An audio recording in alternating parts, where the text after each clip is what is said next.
One.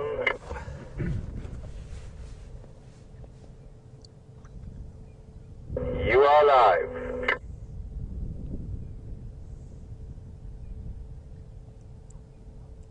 And I can hear this radio, please. Oh, sorry. Good afternoon, everyone, and a very warm welcome to a nice, cool, overcast afternoon.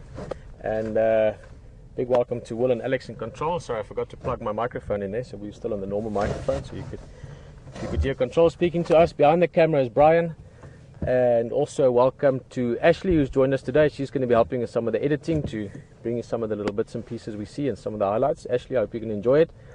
And my name is Peter Pretorius. As always, my pleasure, my privilege to take you around and to look around a little bit. Lovely scene here, close to control. Impalas in the background, they're being a bit lazy. It's perfect weather for being lazy. And that's about it. We're looking forward to a big day or a big afternoon. We both, on this vehicle especially, I'm sure everyone sitting here with us, very keen to find some leopard. Pardon? Okay, cool. Sorry, I don't have my secret comms in at the moment, so I'll be hearing that in a second. So we're going to look around a little bit. I want to look at the hyena den. I really want to look for leopard this afternoon. That's sort of becoming more and more priority as we go along. And I think that's about it. We're not having too much to say from this side. We will see you back here again. But HD and VM are out there already. They left a little bit earlier. As you know, this morning perhaps they found some exciting animals and they wanted to go look for them. And I think they might have found them. So enjoy it that side. And we'll see you back on the jigger again with us as the afternoon goes along.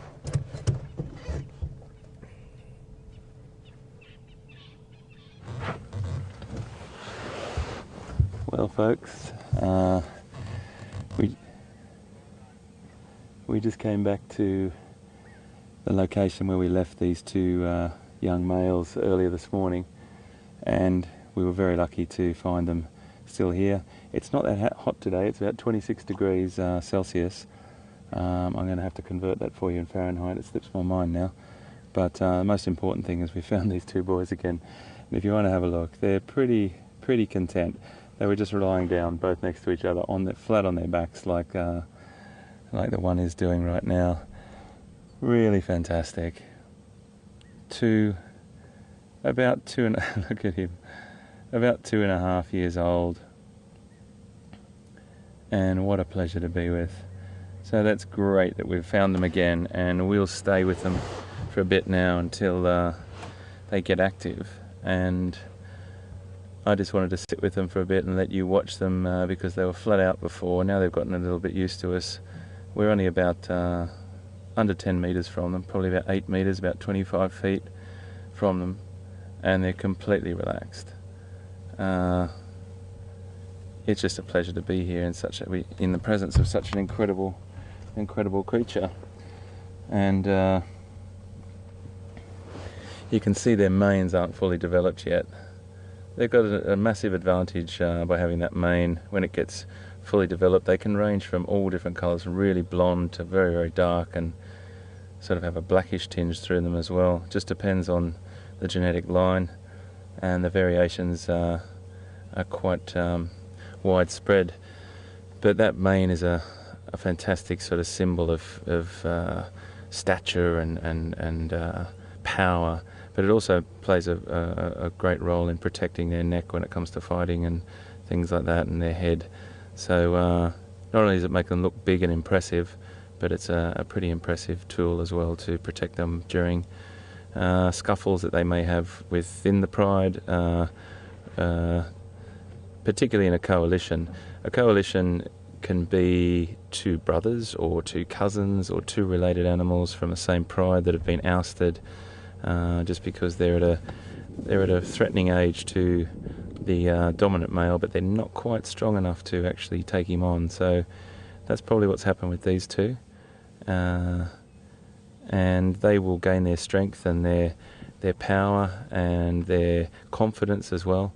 We saw before how one was actually urinating before, and he wasn't spray urinating and marking territory or anything. He was squatting. So these two are a little out of their depth, I think, at the moment. And if a big pride or a very, very dominant pride with another coalition of of males came through, they'd probably make a quick exit, I'd imagine, rather than tempting a conflict.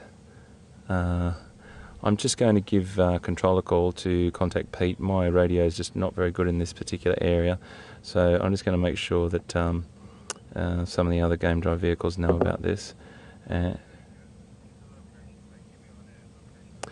So the location I'm at is the same location we left them, which is left of the Sandy Patch Road. If you're coming from the Violetta entry road, or if you're coming back from the Gowrie Buffelshoek cut line, it is to the right, and our vehicle's about 50 metres off the road. Thanks, Will. So basically, folks, what I was doing just there was just getting back to the control room to contact Pete. He will put a word out for me to the other guides that we're with the Ngala, the lion, and I've just got back from the control room, folks, at Texan, who is a wonderful guide from Juma, and he's going to turn up as well. So it's a really lovely thing, and we'll stay for a while, and then we'll see what happens with these guys. They certainly don't look like they're moving anywhere fast. So it's about 26 degrees. I just have to check with control.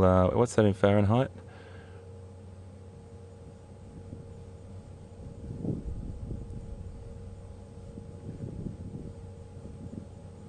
Just checking on that for you, folks. 78 Fahrenheit. Thank you, control. 78 Fahrenheit. Look at that boy. Oh, isn't he wonderful? Isn't he wonderful? I'm just going to take a few pictures, a few images, folks, so if you hear my camera snapping away.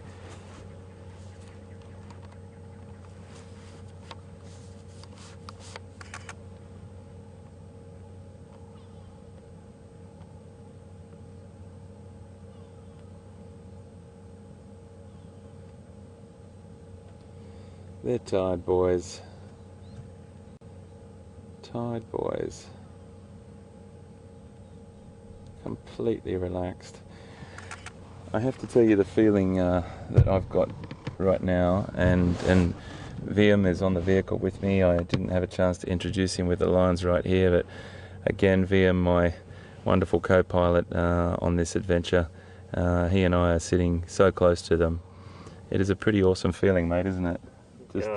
Just to be this close to the largest carnivore on the African continent. It's definitely a very humbling experience to be sitting this close.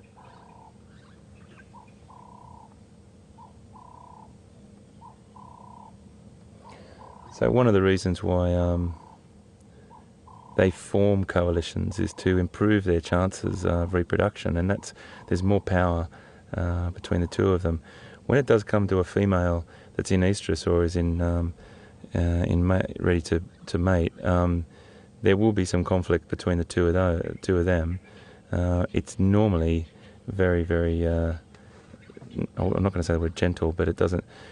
They would prefer to not to get into a conflict and cause injury to each other. So one will be stronger than the other, and the other one will back down reasonably quickly, and then the other one will have a chance to mate.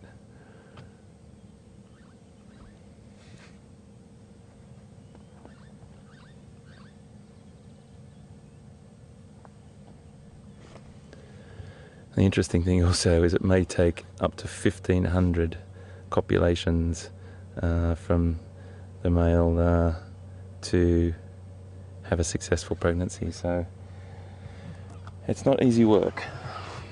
Oh, hello, my friend, look at your face, aren't you great?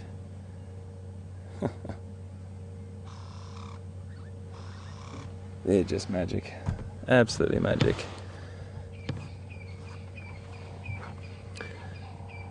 So I don't know what they're going to get up to. The area that they're sitting in right now, this is a very open area here, Sandy Patch. There's a lot of traffic, a lot of buffalo, a lot of impala come through here. Some wildebeest and zebra would come through this area, and it's a nice bit of cover for them as well. But at the moment, they look pretty content doing what they're doing.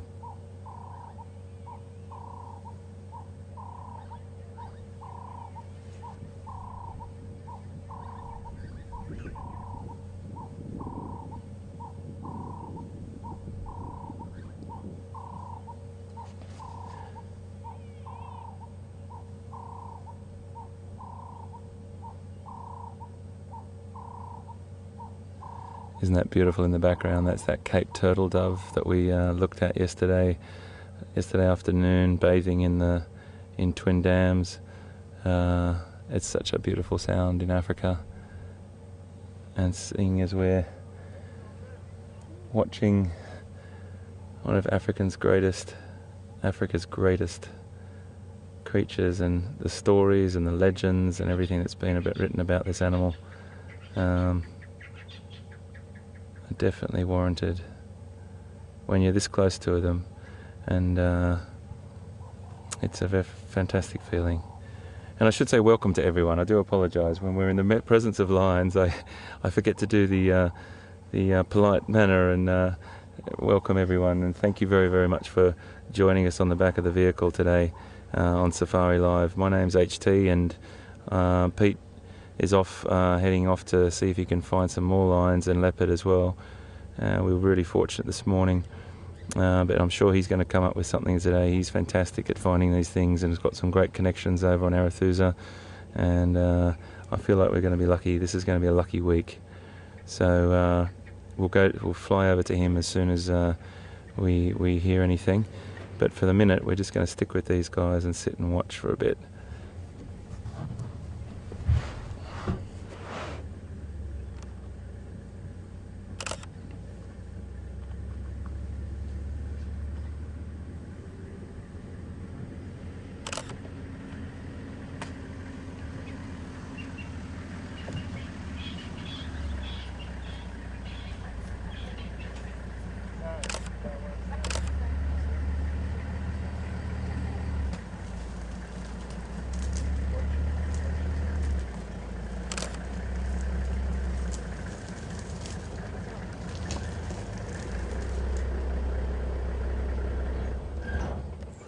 Hey man, how are you? Hi guys. I'll just move up a bit for you.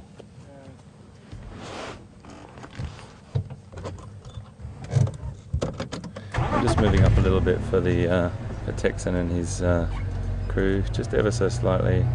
We'll still get a fantastic view here. There we go.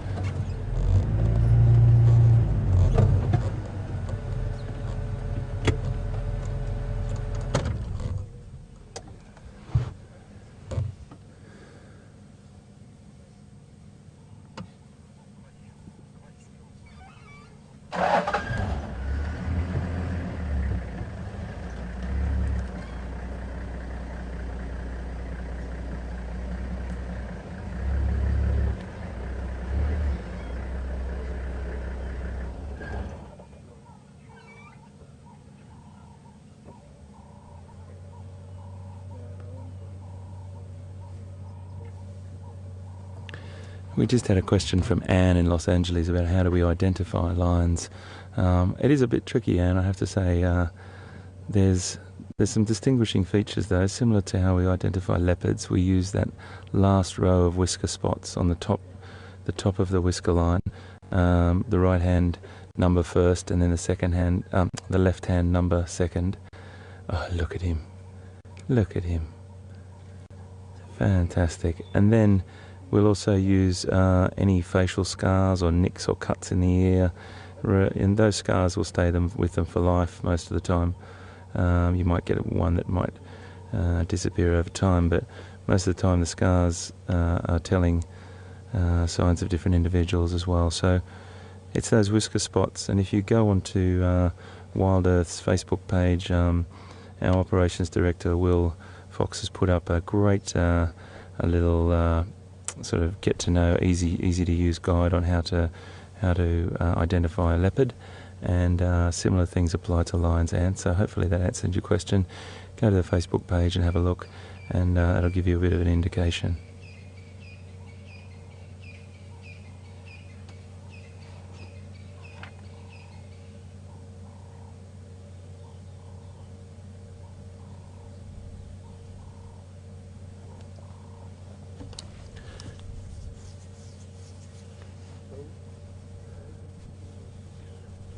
So sometimes you may think that, coalitions could get bigger than that. Why don't they get 3 or 4 or 10 male lions together and have, these big gangs fighting each other? Well, I suppose that sort of thing might come to mind, but I don't think there's much research that's shown that any bigger than 4 males in one pride, and that's like a super pride with 20, 25 individuals.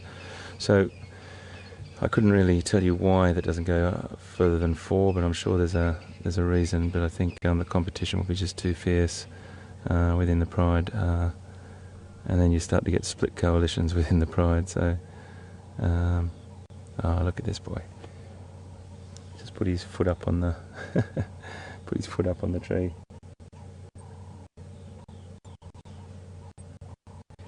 That's great.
Really beautiful just to sit with.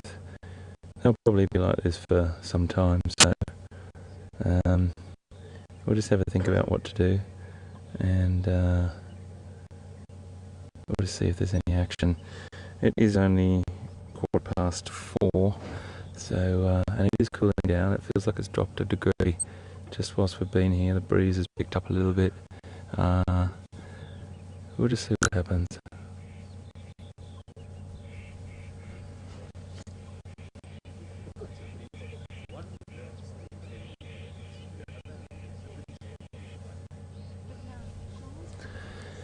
And they're living up to their name right now.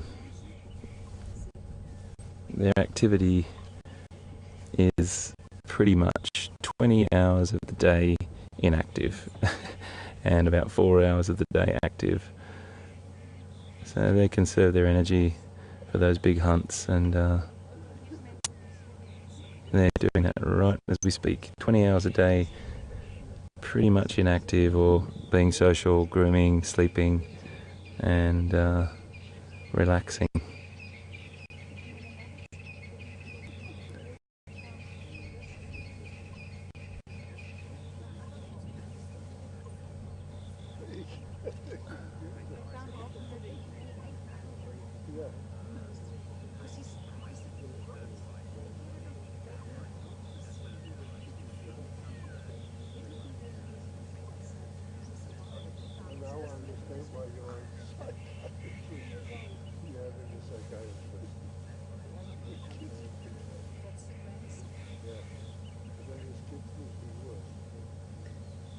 Just beautiful, aren't they?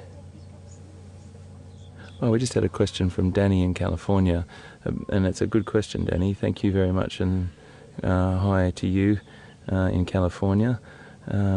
What age do lions get edged out of their birth pride?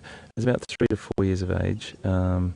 Sometimes it's a little bit earlier, but majority of the time it's around that, and it can depend on a lot of things, but that's what normally happens, and they get edged out of the pride, particularly when it's, I mean, there could be other brothers of these two as well that have moved off separately, or sisters that have stayed in the pride or whatever, but it just depends on so many things, and but it's normally around 3 to 4 years of age.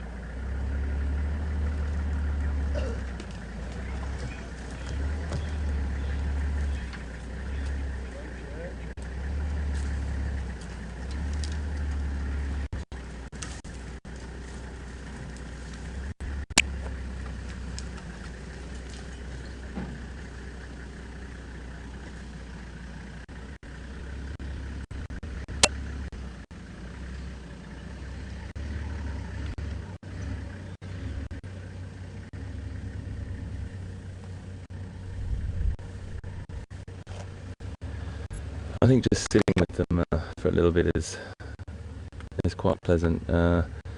Just watching what they do, and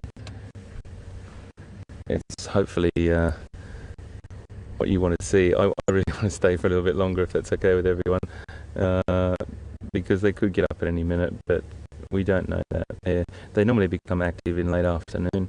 It depends on how full their bellies are, and they do look a little bit full, so we're not sure what they're going to do. We can sit for a little bit longer. It is a flat cat, but it could move or change at any minute. So send us a tweet and let us know if you'd like us to stay for a little bit longer. That'll be great to know, and that's exactly what we would do if we had our guests on the back of the vehicle. We have all our guests all around the world on the back of the vehicle, so if you can send me a tweet and let me know if you want to sit with these guys for a little bit longer, that'd be great to know. I'm more than happy to stay.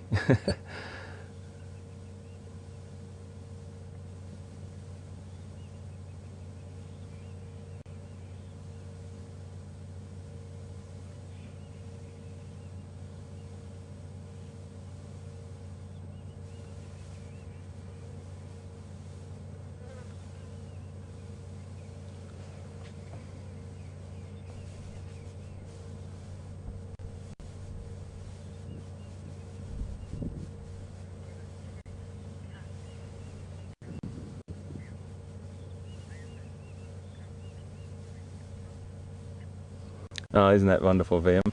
We just had a tweet from Kathy saying, wonderful camera work, mate. That's pretty cool. Hey, VM says, thank you very, very much. That's really nice. It is a great pleasure, I have to say. I've got a monitor here that I can look through, and the picture does look beautiful. So we will have certain number of vehicles coming up and having a look at these guys. So you'll hear vehicles arrive and go. That's what's coming in and out behind us, and that's really important that we do always share sightings with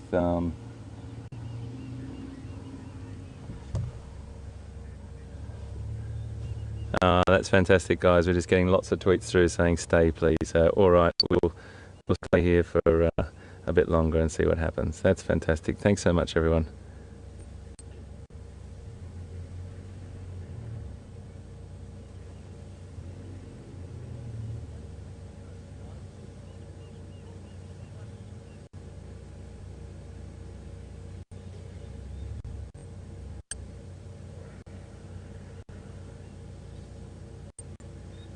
So as I said before, the males will leave, anywhere between 2.5 to 3.5 years of age, and sometimes a little. Well, I don't think it'll be much later than 4. I think I mentioned 4, but I think it's sort of more around 2.5 to 3 years, if my memory serves me, and it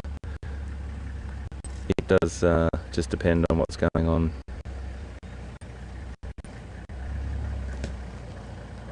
Good, mate. Yeah, good. How are you, mate? Good, fantastic, man. Some flat cats. Flat cats, alright. Gala and gala. Beautiful, mate, beautiful. Awesome. Awesome, alright.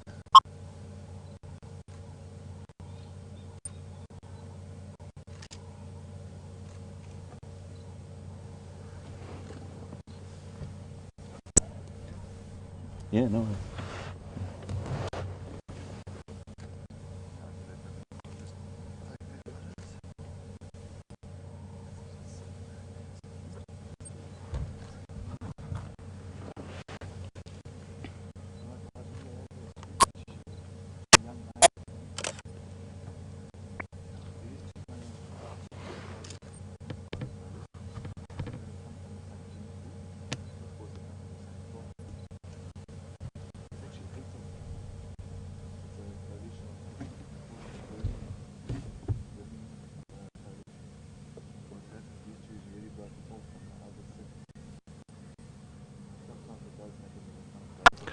There's another vehicle coming along now, which is great. So just getting back to what I was saying before, it's really important that we share all our sightings with everyone, and that's a great way. Everyone gets on so well with that, and it's just respect, and it's a great thing to do as well. And everyone helps each other out, and it's all about getting people to see these incredible creatures, and as many people as we possibly can. Everyone's got a code of conduct and a respect that we have for each other and the wildlife, and yeah, it feels good. It feels really good.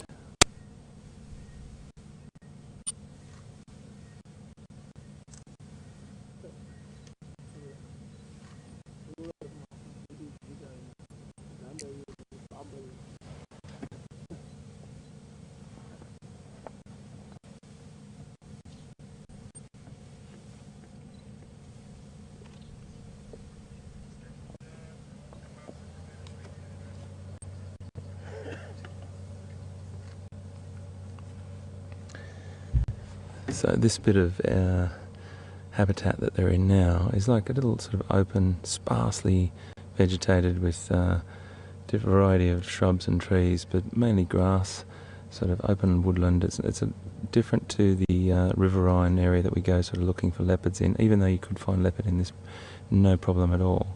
It's a little bit more open here, and a lot flatter, and there's a good field of vision or field of view here. So just to give you a little bit of an idea.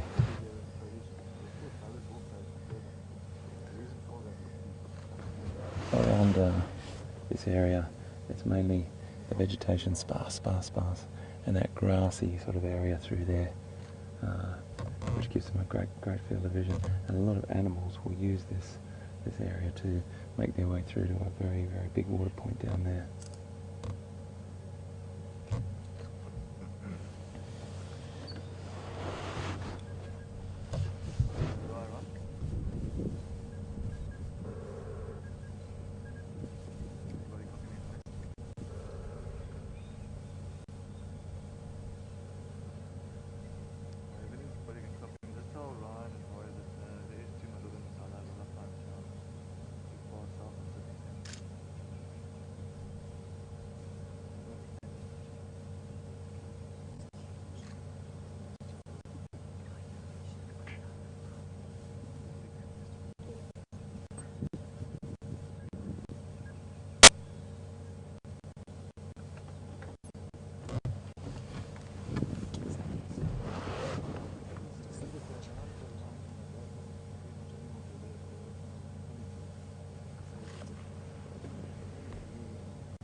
Not as many flies, little biting flies on them as I'd expect. Normally they're pretty nasty at this time of the year, but they seem to have found a great spot with not a lot of flies to annoy them.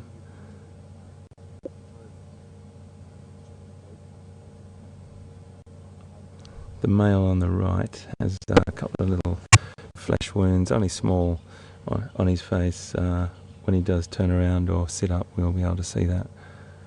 I just saw them before when we arrived.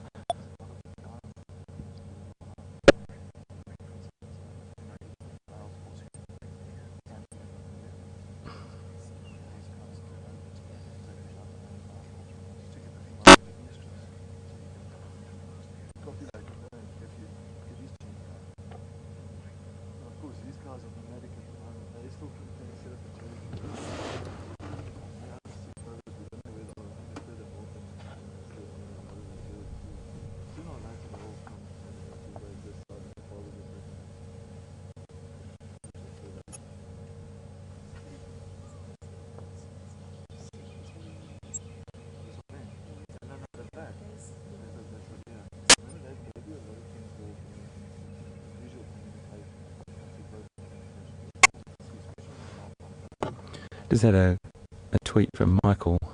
So Michael on Twitter, thanks for your tweet.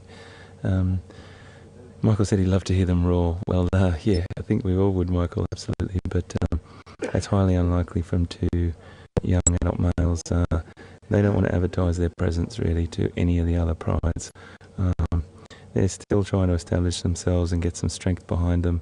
They'll have to build their strength considerably before they take on or try to overtake a pride, and that's potentially possible, of course. That's what keeps the genetic variability going throughout the lion population, but Males are like immigrants, really. They come in and out of pride, dominance, and they will probably only last about 2 or 3 years. Now, the coalition might stay together for some time, but they don't normally last for more than 2 to 3 years, in the sense that they will normally be knocked out or taken over by another stronger either coalition or more, and that sort of thing is how it works. That's sort of their tenure or their hold on the pride is only about that long.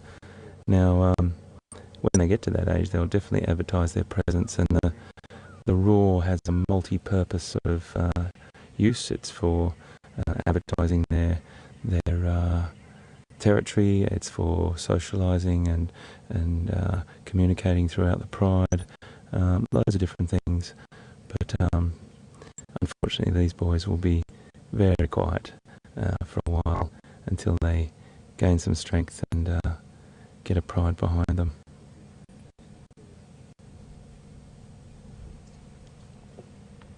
Big stretch.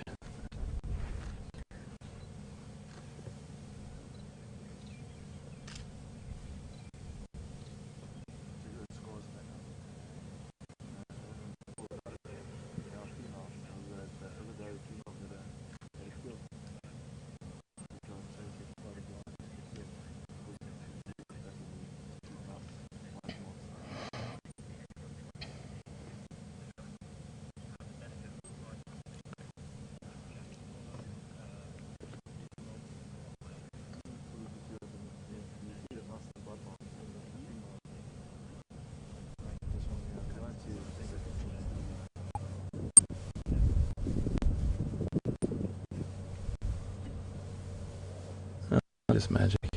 Look at him. He's all over his brother or his relation. They're probably brothers, I'd say. And I think they're split off from a large litter. From what I've read about this particular, the pride that they used to belong to, I'm about 80% sure that they're from the Styx pride, but I have to double check on that with some of the guides. And just want to double check. I think I had a question a second ago. I want to check who it was from. Control, who was that from? Michael, this question that you just asked me?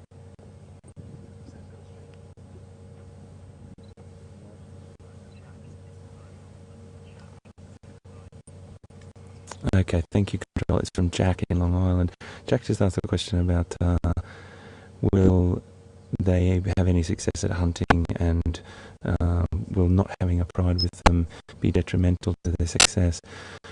Well, the answer is this, really, Jack. A pride together is a very powerful entity. The females are definitely great, successful hunters. The thing that the males have a little bit against them, even though that mane, that really showy sort of a mane, and their size is a great thing for dominancy and keeping hold of a pride. It also makes them very conspicuous when hunting. They struggle to sort of hide like females do. So the lioness definitely are sleeker, better built for hunting, and a lot more able to go undetected by their prey animals. So they would still definitely, they have to be able to hunt, that's for sure. They'd have to put a lot more work into it, and maybe this wooded area like we're in now, or sorry, the open grassland but slightly wooded area will be beneficial to them because they've got a fair bit of cover here. So they may just wait in an area that they know is a traffic area, or some prey animals might stumble upon them, and then they'll seize the opportunity and ambush their prey. But to answer your question, Jack, pride or females definitely are very, very beneficial. But these guys would probably take down a zebra no problem. They probably struggle with a buffalo, I'd say, unless it was really sick or injured or something like that. But then they're a very formidable opponent. So they still have to eat. They will go for it, and they have to have success at some point. they'll have more success when they've got females working with them, or for them I should say, which is pretty much the truth of the matter. The males are very play an integral part with bringing down massive prey like buffalo, and buffalo is the piece de resistance for lion. Buffalo are just like the top of the menu if they can do it, but it has to be substantial pride to do that.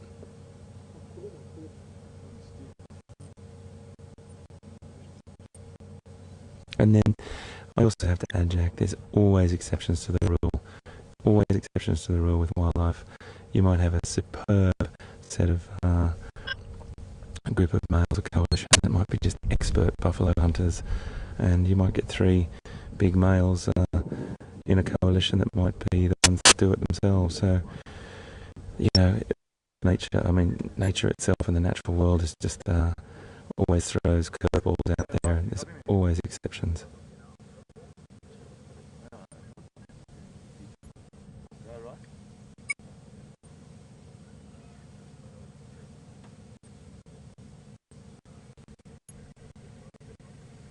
Yeah, south of Sydney Dam. Yeah. South of Sydney Dam, south of the fire. Well, open here.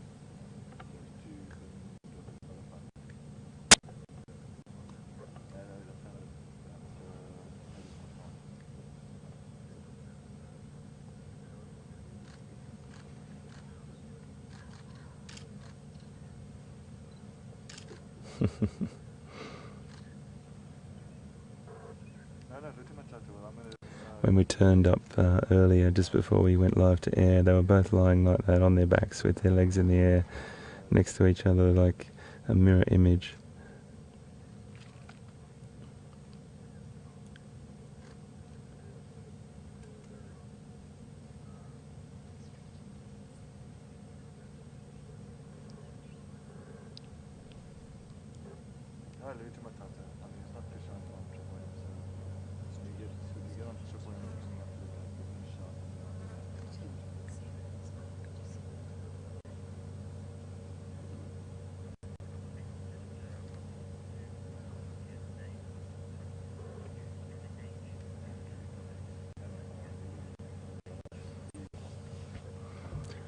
We're getting a couple of tweets and emails asking how old these individuals are, and they're about 2.5 years old, and they would have just been edged out of the pride or split off from the pride when the time's right. So 2.5 is a bit of a guesstimate, 2.5 years of age.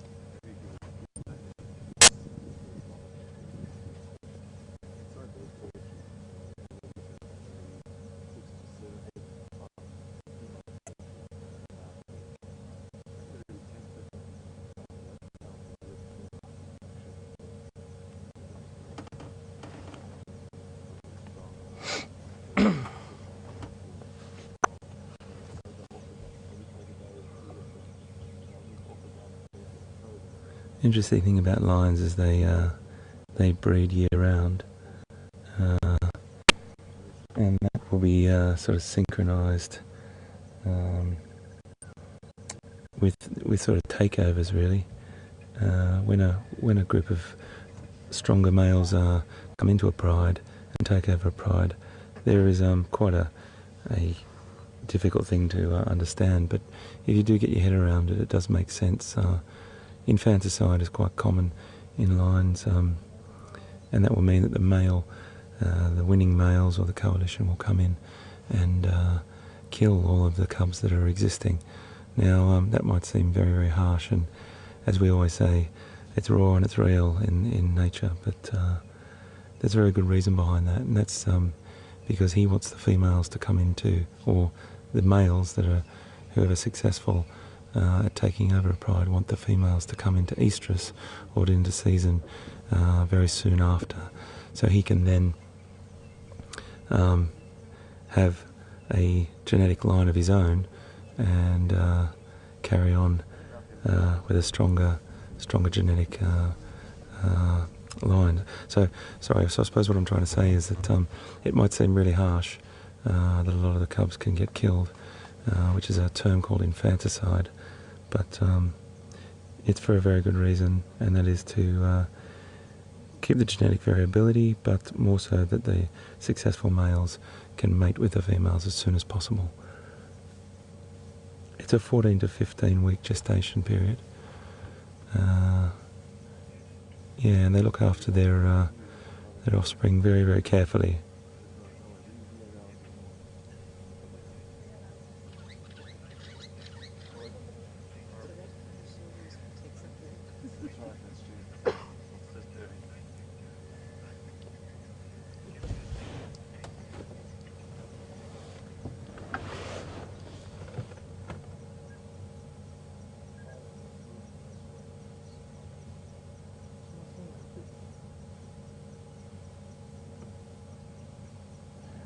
So what we're going to do, folks, is I don't think there's a lot of action here right now. We're going to cross to Pete. I hear that he's got some fantastic hippo on one of the dams now. I'll let you know if anything happens here. We're going to sit with it for a while, and then we'll come back to you just now. We'll see you in a minute.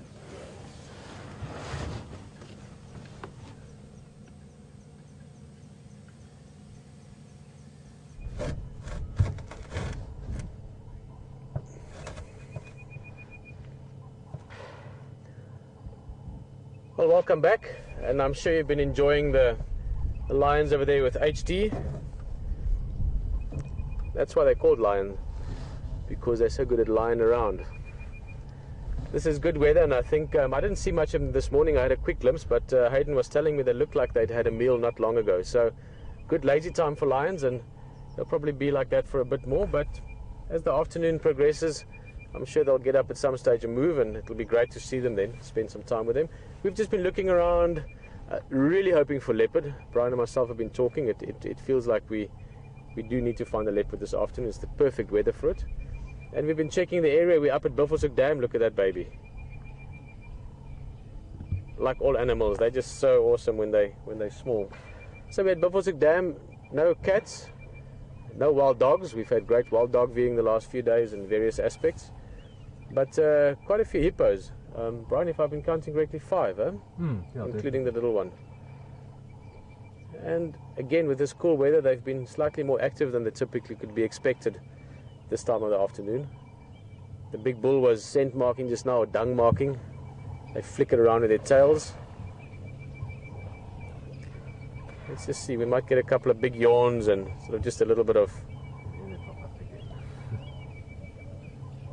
what shall we call it? Hippo pop-up.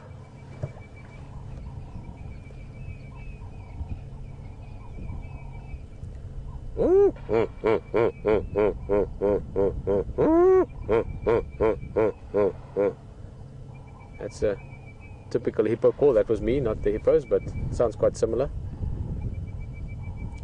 My little daughter loves making that sound. That and jackals. We always play animal sounds. And hippo call is one of those very African calls. You know, people always think of a lion's roar, which is beautiful. I mean, there's few sounds, if any sounds better than that. But lions roaring, hyenas calling at night, and then hippos as well. There's just something very sort of deepest, wildest Africa about hearing that sound. Hey, little guy, he's quite curious about us.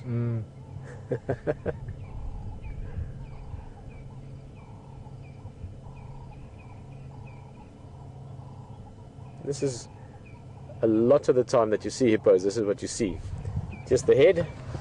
They keep the body underwater during the day. It's they're a little bit sun sensitive to an extent. I mean, it's not like they can't be in the sun, but they can't be in the sun full day, the whole day, every day. Keeps them nice and cool, keeps them nice and relaxed. And they're also very well designed, if you want, or evolved for living in the water. They can hold their breath for a long time. The whole face is designed to be able to see, listen, breathe, everything without getting out of the water too much. and of course it's quite safe for them. That little calf doesn't have to worry about too much, partly because it's in the water, but also because mum and dad are hippos. Hippos are probably the most known fact, or not the most known fact, but very often you get people coming to Africa and they say, "Oh, hippo is the most dangerous animal and they kill the most people." A mosquito is much more dangerous if you really have to compare danger. So no, I thought I saw something, just a bird there. But hippos, because of their proximity to water and the footpaths they make, if you live in areas where there's big rivers, hippos often make great footpaths. Oh, there's a big yawn. Oh, missed it. Let's see, he might do another one. So there's reasons why people bump into hippos at the wrong time, but hippos out of the water can be a little bit tricky, for lack of a better word.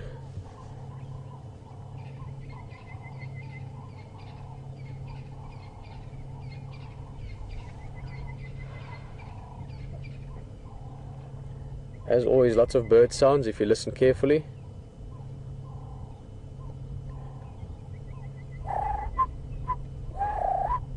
It's the turtle dove.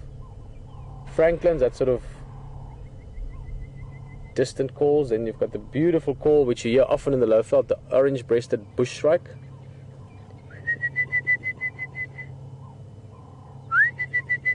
You can hear that in the distance. Chagras.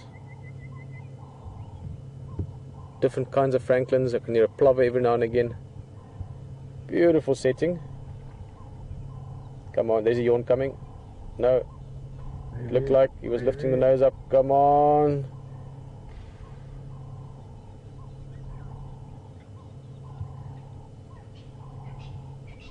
Lazy days up there. Yeah, no, this is how to be lazy in a perfectly fine waterhole 101 by hippopotamus. These guys should get active again typically around night time, but with this overcast weather it's not impossible that they might start walking out a bit earlier. Hippos are grazers, they eat grass. There's a funny story about why they scatter the dung. When we see them scattering the dung at some stage, I'll tell you the story about the agreement between hippo and crocodile. And this is a very old African story, or African folklore. But that's basically to prove to crocodile that they eat only grass. So they go out at night and they graze. They don't eat anything in the water or from the water. The water is just a place for them to spend the day, and a lot of their activity as well, a lot of their social interaction happens in and around the water, but most of the night they'll be out grazing.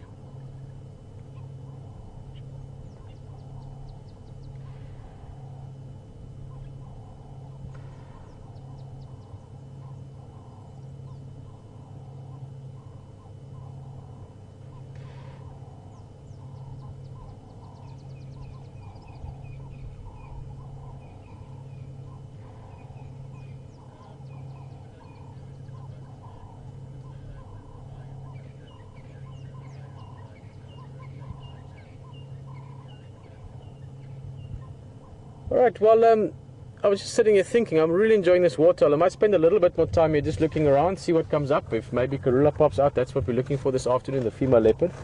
You're going to go back to HT for a bit, see what those lions are doing or not doing.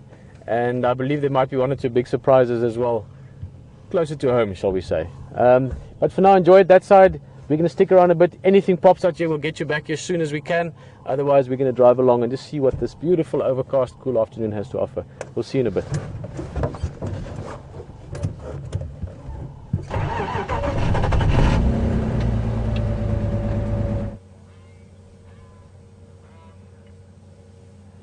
Okay, we're back, guys, and as you can see, there's not a lot of action going on here at the moment.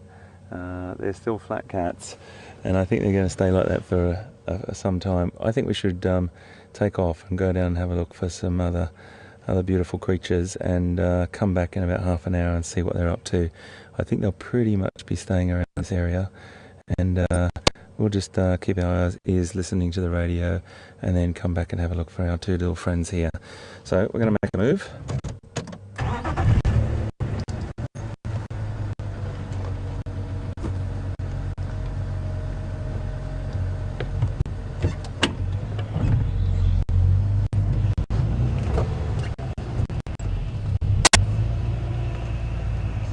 Thanks, guys. Have a great afternoon, everyone.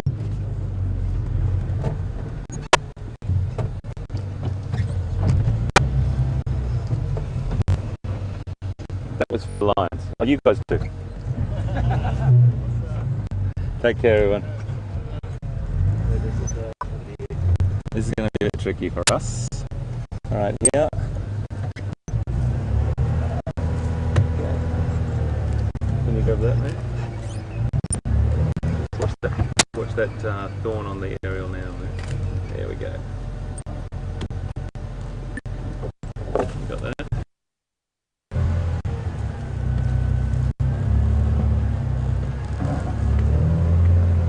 You're doing a fine job there, bud. Fine job. Well, centre folks, that we've got a herd of Ellie. Oh, there's a big giraffe coming up here. This is interesting. Hang on a second, I'm torn between two different things now. That's a big bull. Big bull. I just want to see what happens here. Just going back in just to have a quick look at this, folks. I'm sorry, but of course, as soon as you move off, we're just going to see what happens with this line. Big giraffe.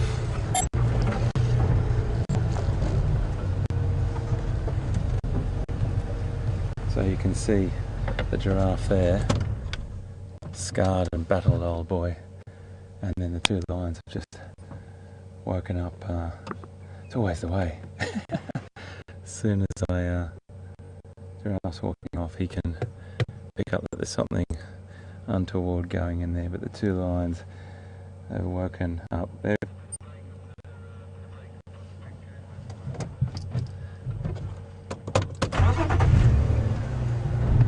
two lions have just laid back down. They were probably more concerned than anything. They wouldn't take on a giraffe by themselves, that's for sure. They wouldn't take on an adult giraffe anyway. Giraffes have an incredible kicking ability, a very, very formidable opponent as well. So they wouldn't go anywhere near that guy without risking potential death, actually, if they were kicked by a giraffe in the head. And that has happened before. And it's really important that they look after themselves at the moment. They're not the most confident pair of young male line, but they both sat up probably more not to look at the opportunity, because it wasn't an opportunity, more to know, well, let's get out of the way of this big giraffe. But he's taken a wide berth down there. But he was a battle scarred old boy, that one. Big male with loads of scars on his neck.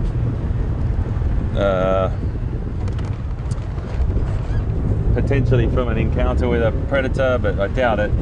It's probably through a necking match, which is where they bash each other around, hit their head and necks together when they're competing for dominancy over some females.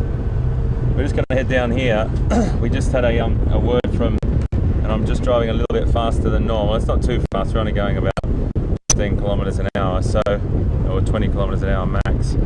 But there's a herd of elephant. It was right down out the front gate of our control centre, and I wanted to take you down to have a look at them because they mentioned that they were quite a nice herd. So what we'll do is we'll head back up to make sure my radio's turned up just to have a listen to what's going on there.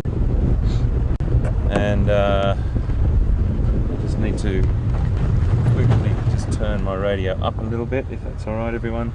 Just stop for a second.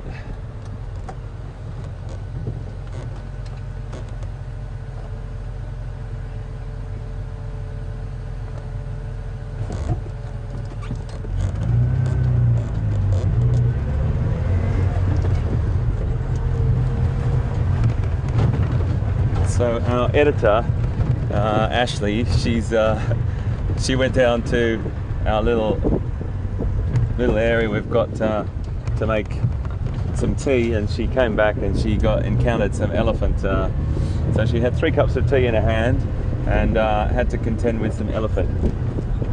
Well done. I think I would have lost a little bit of tea if that was my main objective.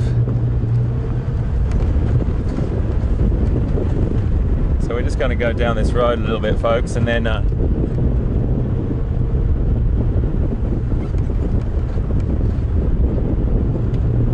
just just a little bit hard to hear up here, guys. I'm so sorry. The wind's a little bit harsh on this road, so I'm just going quite slow, but there's supposed to be a nice herd of elephant walking up this road.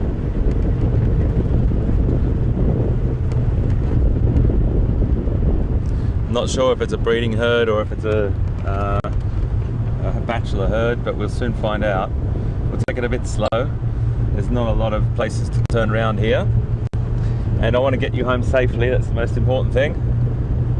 So we won't go barreling down, not that we ever do, but just be aware, if you've got the heads up that there's elephant ahead, you don't sort of want to startle them, particularly if it's a breeding herd and there's animals off into the bush, and if as a youngster, the mother or the whole herd, and particularly the matriarch, will protect that youngster fiercely. So we always want to make sure we go in with just a lovely sort of slow and relaxed attitude and just check out what's going on first. Those lines are fantastic. We're going to nip back there. We'll go back there in about 20 or 30 minutes.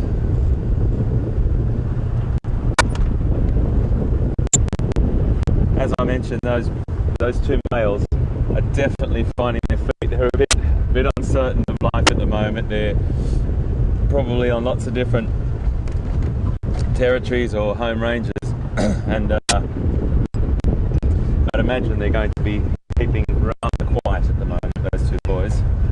They still have to hunt though.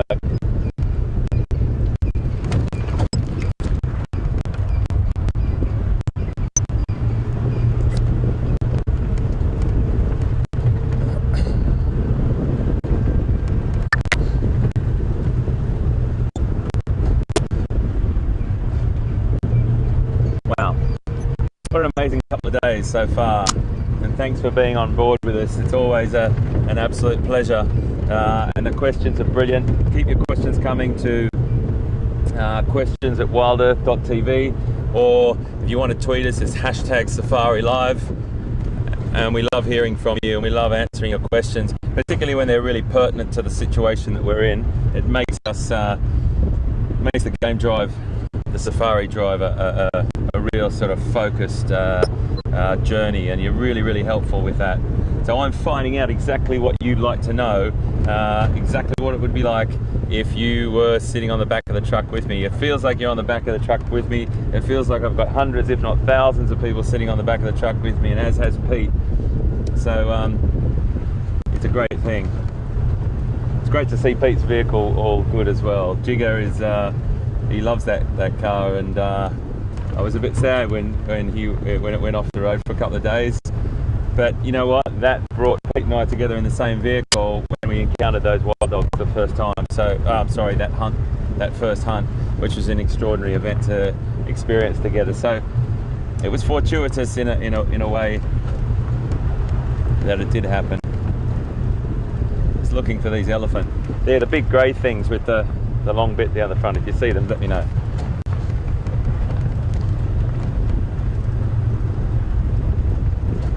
How hard can it be?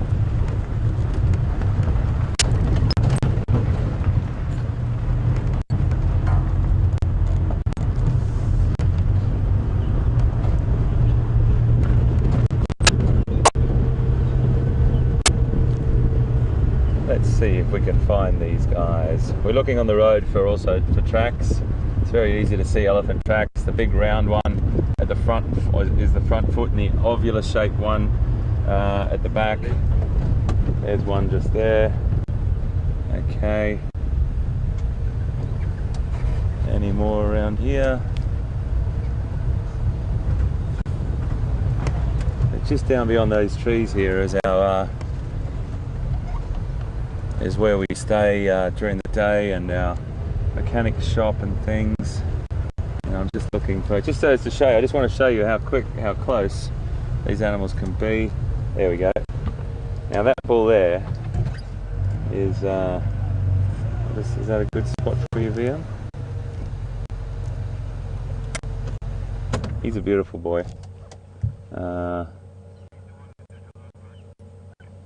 So I'm just getting word from our control room that he's the one that came and said hello to Ashley. He's in must, okay, so he's a bit more sexually active at the moment than we want to be around, and that is because his temper and tolerance of us isn't probably as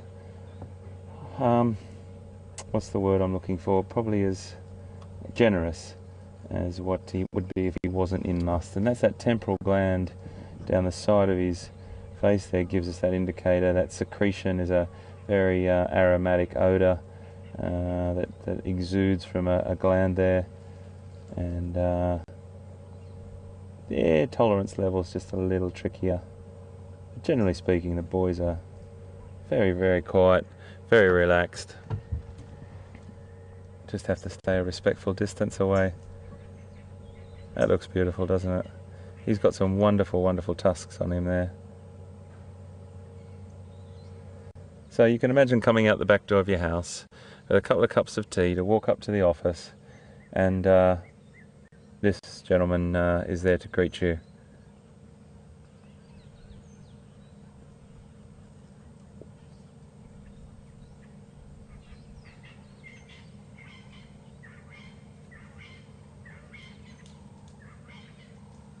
Beautiful boy.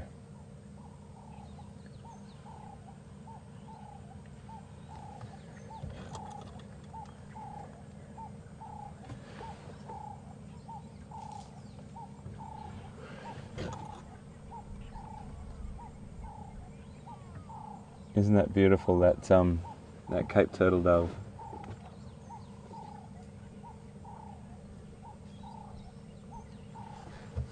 Okay, we're going to just back up. Just wanted to come and show you him. That's the gates of the workshop and our little sort of rest area down there. That's what we have to walk out of, and then up here to our little control room over beyond the trees just over there. Yes, so there's always a few obstacles in life. Elephants are a rather large one though. What do you say to an elephant with 3 cups of tea? I don't know. It's not a joke, I don't know. Don't have the answer for that one.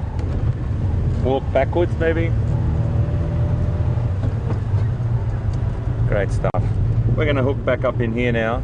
I'm always listening to what Pete's up to, and we'll see what he's got on his side. I just want to keep in this area where these lines are, just because if they do get up and move, we'll be able to we'll see if there's any tracks or across the road, and I want to be able to just dip in and out of there every sort of 20 minutes and see if there's any movement. Temperature's dropped considerably. Very pleasant, very pleasant. That was a really lovely encounter with those lions. We got 20 minutes of them. I wonder what's around this corner. I do this so much in life. I tell you, when I'm out in the bush, I do it so much. I drive past the road, I think about it, I go, will I go down there? No, wait, yes I will. And I always do it. Reverse up and go down. So you will find that as a bit of a habit with me. I do apologise. Well, I don't really, because you never know what we can find, and I think you're all probably in agreement. You can come around the next corner and there can be those lines which we persevered with this morning. I love this type of weather. I love all weather in Africa, but this type of weather, it's really cool. It is summer, but there's a bit of overcast cloud. We may get a bit more rain tonight. We're not sure. It doesn't feel like it at the moment, but it might come later. There's a couple of darker clouds dotting around. Not the end of the world. Rain is what gives life to this wonderful place, and we need good rain. Just don't need it when I've got the vehicle out, that's all. Normally, I'd say fine, but with all the equipment we've got on board this vehicle, yeah. I'm sorry, VM and I probably get fried, and we damage the vehicle. The most important thing is we keep these vehicles in pristine condition for you, and we make sure that we broadcast this live to you from these wonderful reserves, Djuma and Narathusa in Sabi Sand, South Africa, every single day, right throughout November, December and January.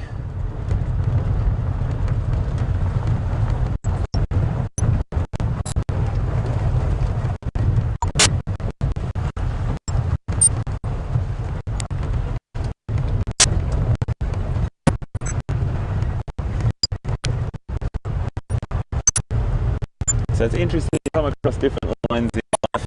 You'll get your prize, of course, which is all confident. They've got the big males with them. But then you meet those two boys there. They're sort of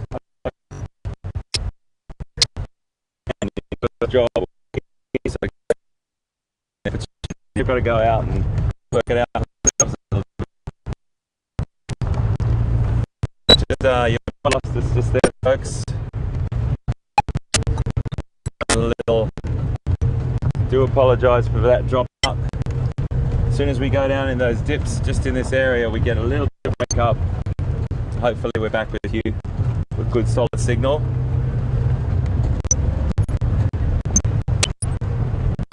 So it's a nice time when those lions are just sitting there talk about behaviour, ecology, and you know, you're constantly learning about lions as well, constantly learning about all animals. Every time I look around, not every time, but when I look around sometimes, I look at camera and say hi and everything, and I drive straight past something great. And this is a lovely big buffalo male just here. Got a bit of a broken horn on this side. Can you see him there? Just roll back a little bit for you. There we go. He's hiding right behind there, but a little bit too big to hide, buddy. He's probably got a couple of other mates around through this bit of riverine vegetation here.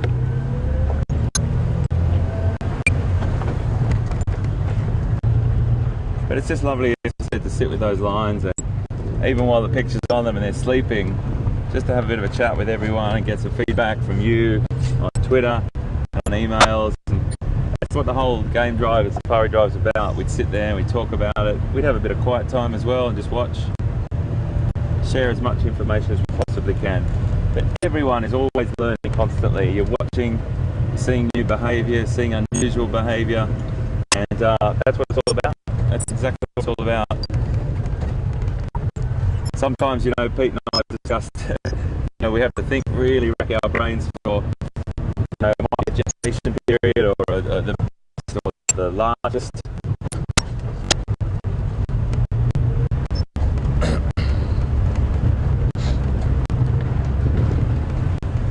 Aerial okay, mate?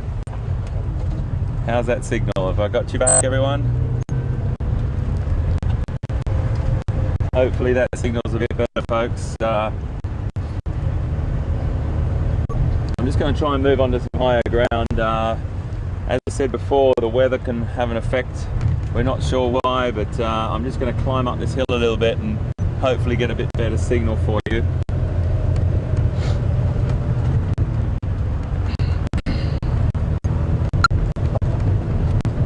We just dropped out a little bit there, I do apologise.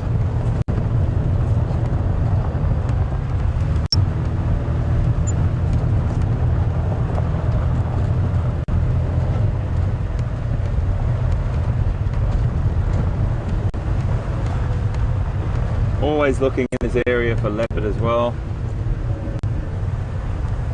and everything else.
Zebra vocalizing just there. Just going to go and check this out. There's a real big zebra vocalization just then.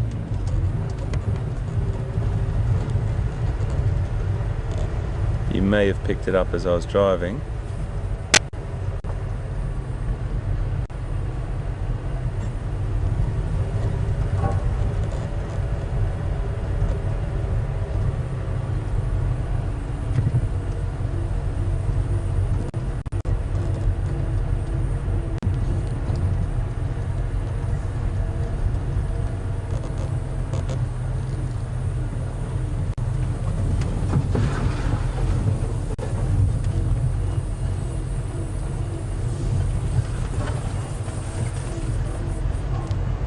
Just having a look through here, folks, because there was definitely a big vocalization from some zebra then. Always worth investigating.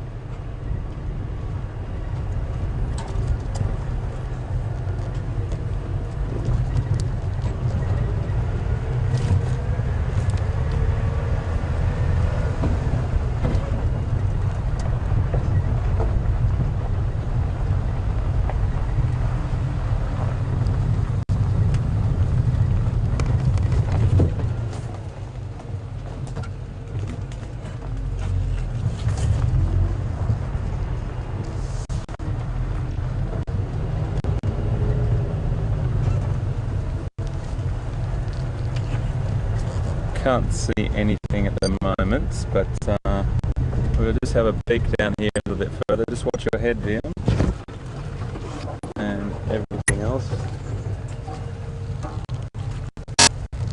Thanks, mate. Thank you. Always when we go through those areas, folks, I just double check. We're looking after our aerial, our camera. First and foremost, my cameraman, who was most important out of the whole list there. I lose him and I've lost everything.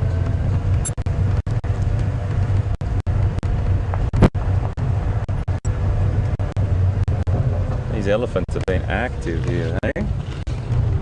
Goodness.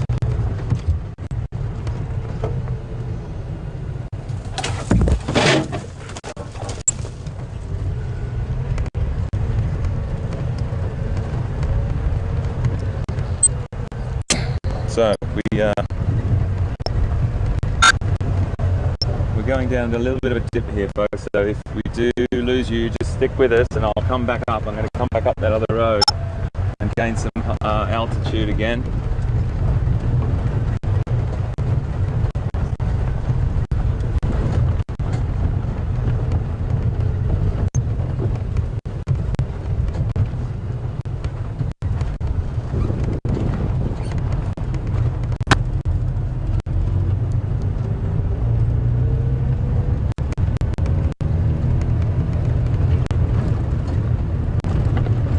Sorry about the bumps, apologies.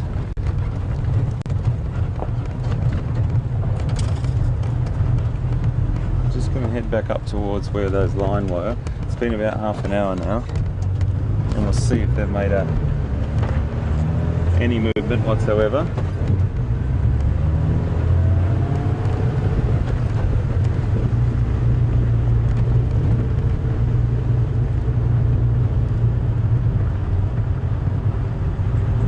Really active area at the moment. This lion, wild dog, and loads of other fantastic creatures. I tell you what I have seen a lot of in the last sort of 24 hours is impalas dropping their lambs, giving birth to their lambs, and should be really active in the coming weeks. Beautiful colour in the sky ahead there. I think BM might shake a little bit too much if I'm driving along there. If you zoom in a little bit, fantastic, gorgeous colour in the sky, greyish blue, steel grey right off in the distance there. Really nice.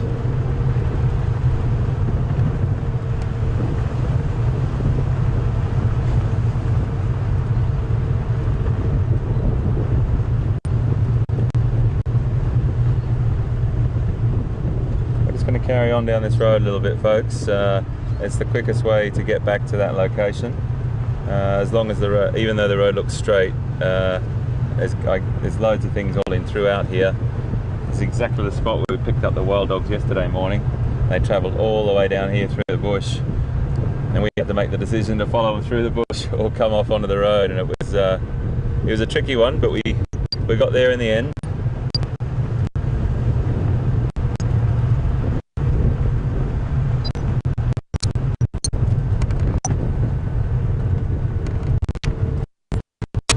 So we've got a bit of a bird since the beginning of last week. We've got, I think we've talked about all the most common birds. Not necessarily common birds, but common residents. I think a great way to start if you're just into birding. Birds that you're going to see quite frequently and recognise them. We saw the grey lorry, the go-away bird. We've done the forked drongo. We've done guinea fowl. We've done the cop. We've done the African harrier. We've also done Egyptian geese. Flying off in the shot just now. And I think we've done a few others as well. Saddlebill storks the other night. So there's a few we're getting through, and we'll build that list and keep going with them. And really, some Egyptian geese just up there. Yeah, absolutely. We'll go through there. Let's go through there. We'll have a look at the Egyptian geese on the way.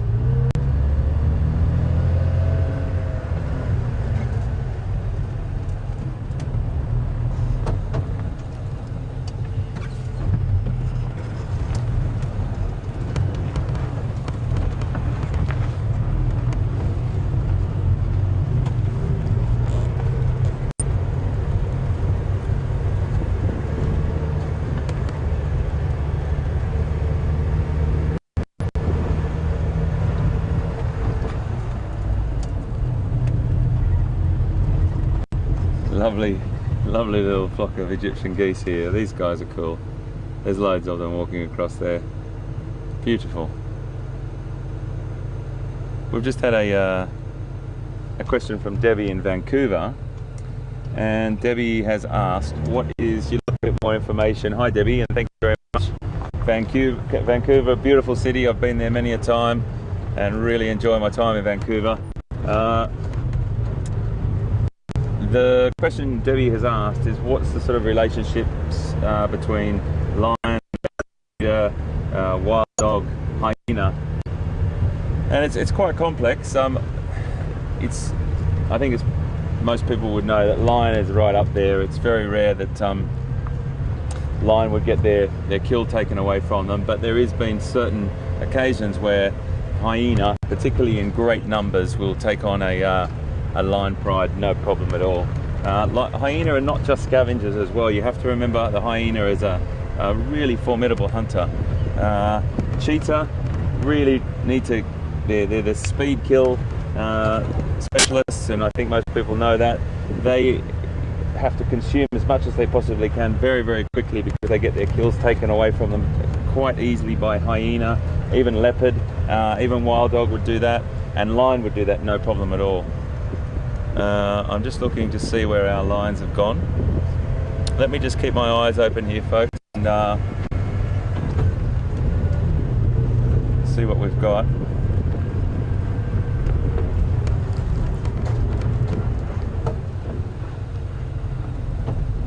Okay.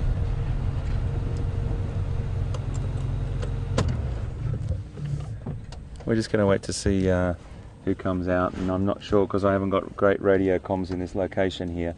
I just want to ask the guides if there's a queue, if there's someone on their way and is behind them, because it's polite and it's good manners to make sure that you just don't jump the queue. There's people probably travelling from the other side of the reserve to see these lines, so we'll just find out what the situation is before we go back in. I did just feel a couple of spots of rain as well.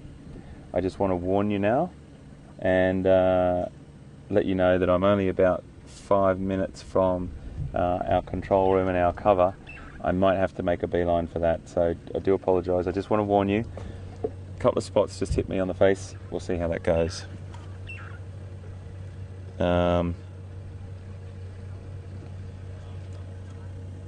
So the relationship between all these predators, wild dog are probably the most successful hunters out of the lot, in the sense that they roughly have success in about every 85% of their hunts.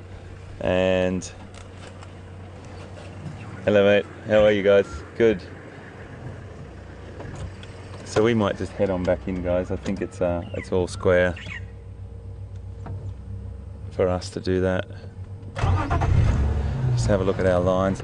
I think it's probably best that we just go in and sit with them for a little bit longer, because at any minute, rather than driving around, at any minute I might have to rush off undercover.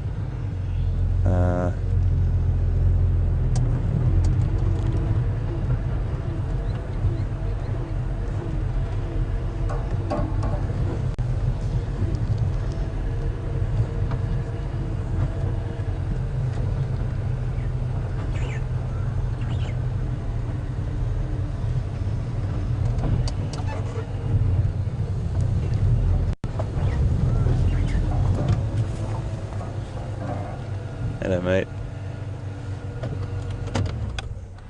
Ryan, is there a queue, mate? Have I jumped the queue? No? Square? Okay, mate, great. I just did... got...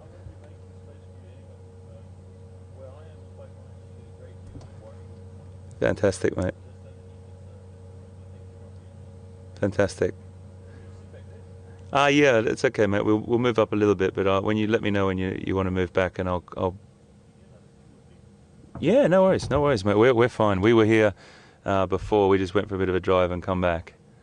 Thanks, Ryan. Thanks, mate. I've just got my radio comms aren't fantastic in this location, mate. So hopefully you got my message through, Pete. Yeah, we are sorting it out. At this location. Ah, interesting. Okay, mate. Right. Okay, mate. Well, look, we have to look into that. We'll talk about that later, mate, for sure. Thanks, mate. That's beautiful. Sorry, my head in the way there. That's what you call a stretch, isn't it? And look at him looking out from under his upside down there. I wonder what I look like upside down, mate.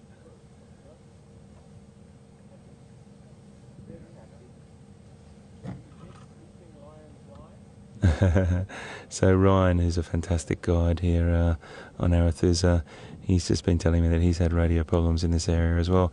It's always one of those tricky things that we rely on our radios so much, and when there's a bit of a signal drop or something for some reason, it affects everyone. So he's going to back up in a minute, and we're going to take over that spot and sit with these little boys again. Just let me back away for a second, folks. Oh, Ryan's going to go ahead, I think, or is he going to turn around?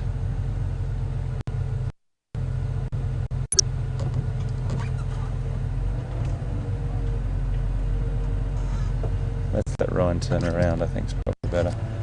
I think that's probably better if we let Ryan out this way. Come this way.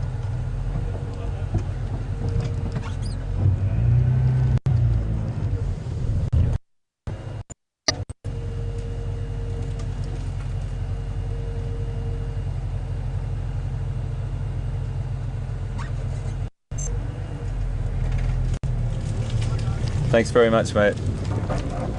Cheers, guys. It's okay. It's okay, boys. It's okay, boys. I think when they just went over the log back there.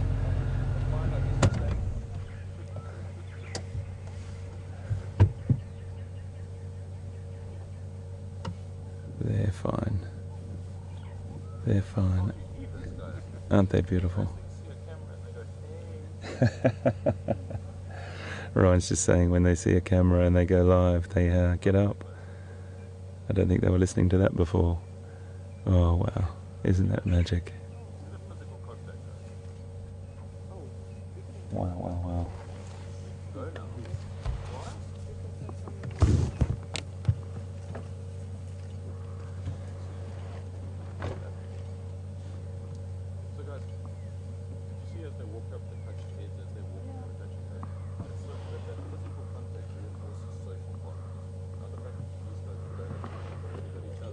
Really beautiful. So they're moving off now, and I think what we'll do is just watch what direction they go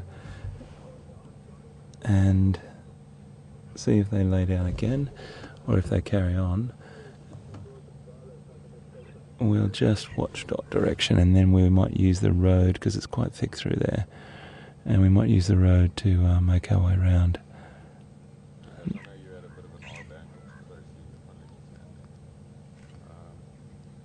I think you can see them just through there.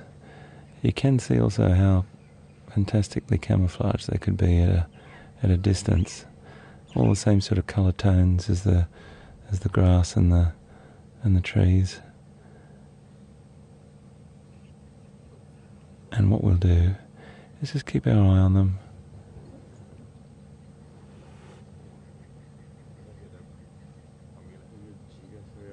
They've just I think they've just changed beds.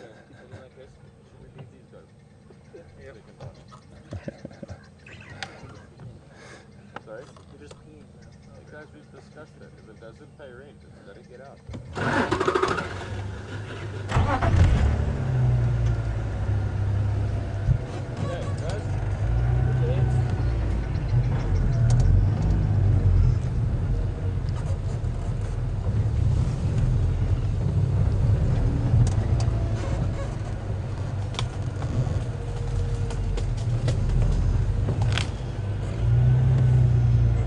We're just going to mosey on up a little bit closer, folks. That's okay. I just want to stick with these guys for a while.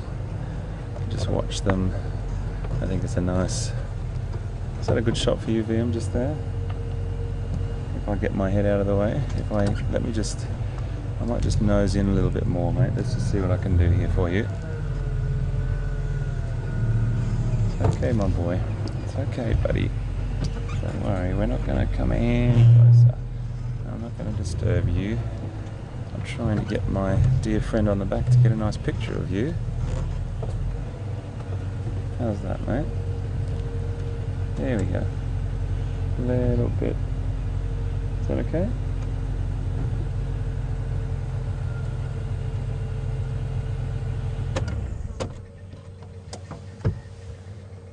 Oh yeah, you get a really good look at that mane from this side. That mane will get probably twice, even maybe 3 times that long, and yeah, he has got a little bit of a bit of bark off him there, a bit of a gash on his right forehead that probably was a bit of a confrontation. Oh, look at that social bonding with each other. What a great creature. Look at those full bellies as well. I don't know whether they're going to be on the hunt, but we can definitely try and follow these guys a little bit.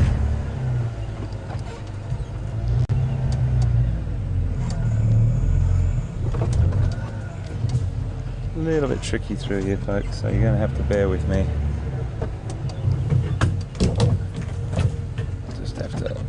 Negotiate some of these branches here.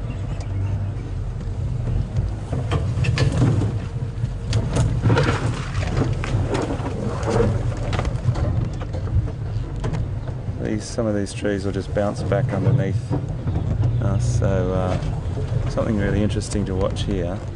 The way that these animals are urinating, that's lovely through there. Look at that, that's a beautiful sort of vision. A little bit of green grass behind, and then walking through there. Really nice. Sniffing, picking up some scent from something there. The way they were urinating, they weren't spray urinating before, they were just squatting, and that squatting is definitely a subordinate behaviour. If they were territory marking, which they will do when they get older, they will spray their urine on different locations.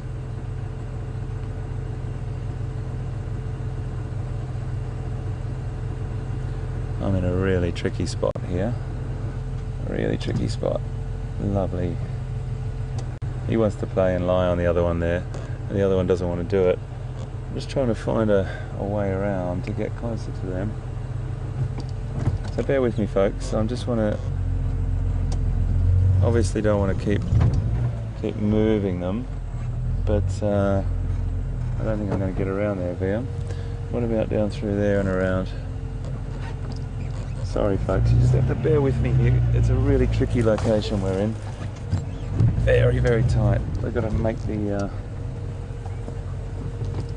short wheelbase turn on a 20-cent piece here. Turn on a dime, as they say. Just watch your head, mate. I'm going to squeeze through this stump on this branch. Is it? Not sure. It's these ones that are a little bit tricky. You got that, mate? Yay. Alright, we're going to have to do a little bit of negotiating. Thanks for sticking with us. Welcome to Safari Live. Negotiating a 55-point turn. I just want to see how big that stump is. Yeah, we can get over that.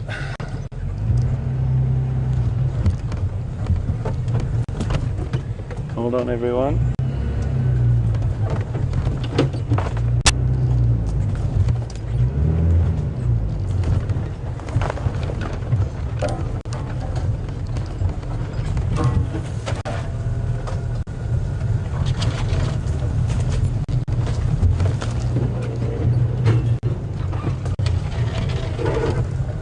We'll keep our distance, my boys.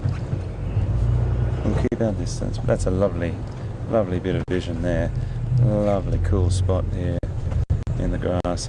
I think what we're going to be doing here, folks, is just watching two sleeping cats for a little bit longer and then move on, because these guys have got very full bellies, and we're just going to let them relax. They're I don't think in any mood to hunt, but it's just great to be in their presence. Beautiful, beautiful muscular back, very powerful hindquarters and shoulders.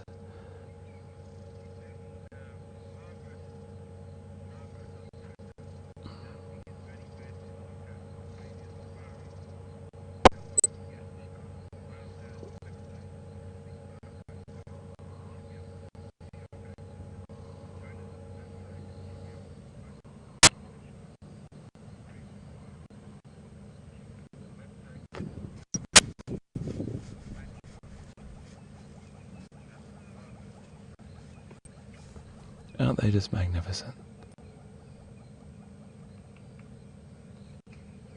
We just had a request or a question from Margaret on Twitter. Margaret, hi and welcome to Safari Live. I hope you're having a great drive with us. And she wants to know how she can see the past safaris. Well, Margaret, you can easily see those past safaris by going onto our website, which is WildEarth. TV.tv, so that's wildearth.tv, and look in the archive section on the website, and you can look at all the past safaris and bring yourself up to speed with what we've been up to. But yeah, really look forward to you joining us again, that's for sure. And if it's your first or your second safari with us, we're sitting with two young male lions that are a little bit out of their depth at the moment. They're in territories that they're not really sure of, and they've probably split off from we think it's the Six Pride, which I'll get more information on tonight.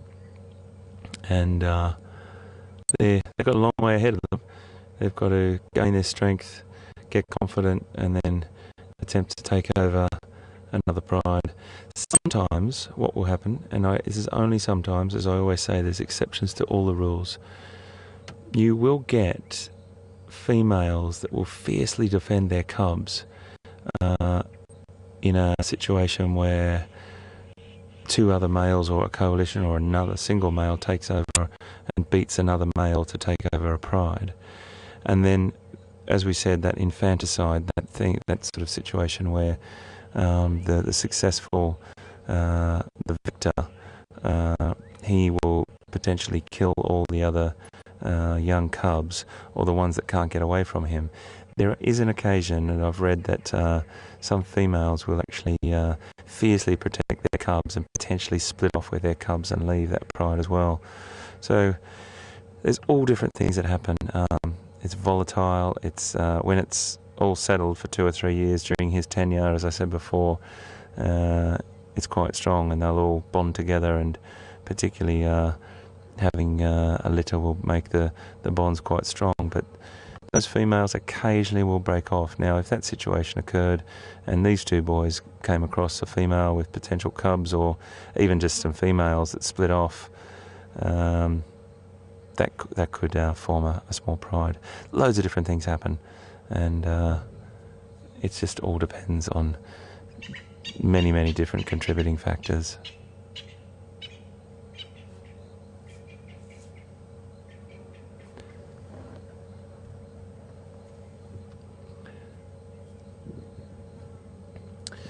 So it's 20 to 6 our time. Ooh, that was a nice look. That was a lovely look there, wasn't it? Look at him.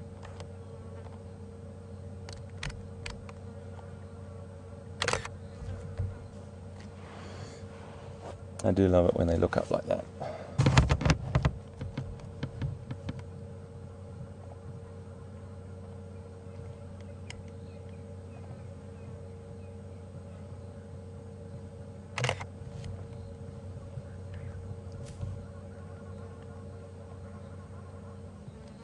I'm just taking a couple of photographs here, folks. It's just beautiful. It's a beautiful background, and he may have a bit of a yawn, which we would love. Of course, we would love to see those fantastic teeth, his weaponry.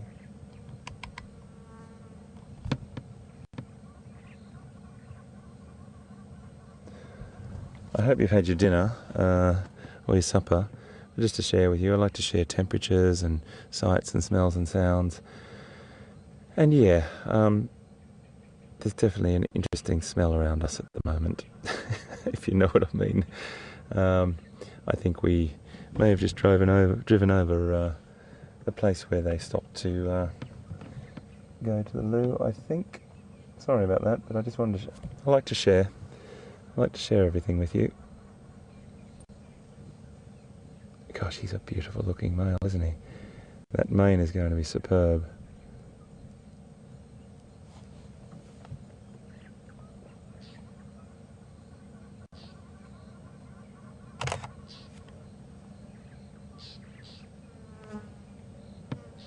Those flies are harassing him over there.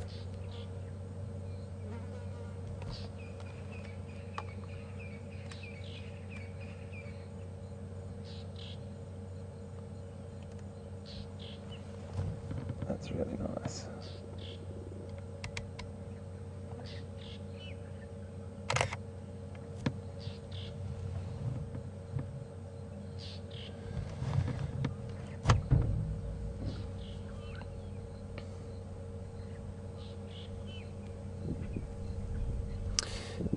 If you can tweet me, folks, it's one of those tricky ones. I like to sit here for a little bit longer with them, if it's okay with you. They are sleeping, but who knows, they might just get up and stand up like they did again. We were lucky to come back and see that happen and then move on. If we didn't come back when we did, we wouldn't see them in here. So please tweet me and let me know if you'd like to stay for a few more minutes. We might stay for another 5 or 10, it's completely up to you, but I'd love to hear from you, and that would let me know if I'm doing the right thing for you.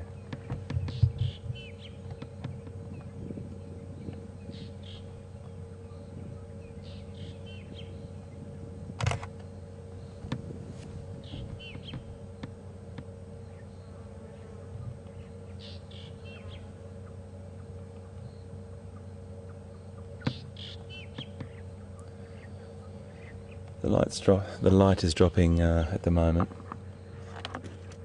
but we've still got good light, but it is just getting a little bit darker, ever so slightly.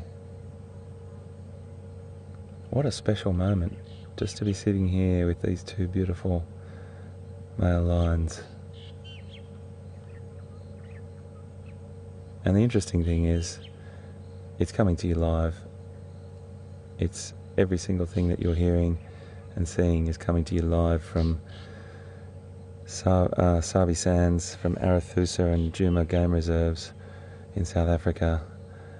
And with the broadcast that we do, it gives me great pleasure to know that we're bringing these pictures to you and that you're on the vehicle with us. Yeah, I don't think there's going to be a lot of hunting going on tonight. They might have a little bit of a sniff around and become a bit more active later, but I think we're looking at some sleeping pussycats here.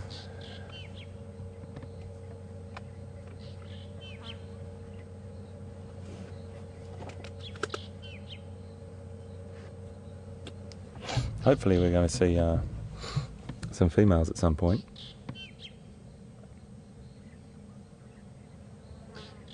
And you never know, they could have cubs, they might not have. It just depends on what's going on in the pride.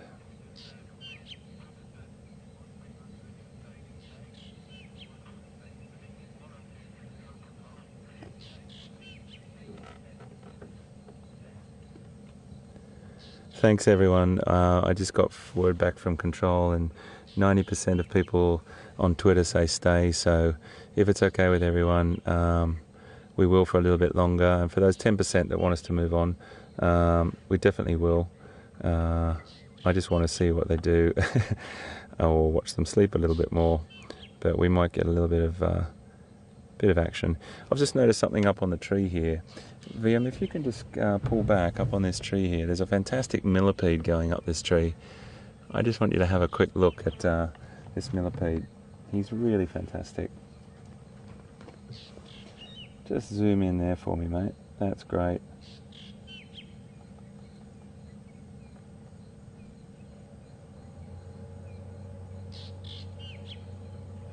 Isn't he fantastic? Now, he is a worm-like millipede, or just a millipede, and he's got about 40 to 60 segments along that body, and roughly 120 or 100, 120, 140 pairs of legs. But he's moving his way up there beautifully. What a great creature. So they feed on fungi and decaying plant matter.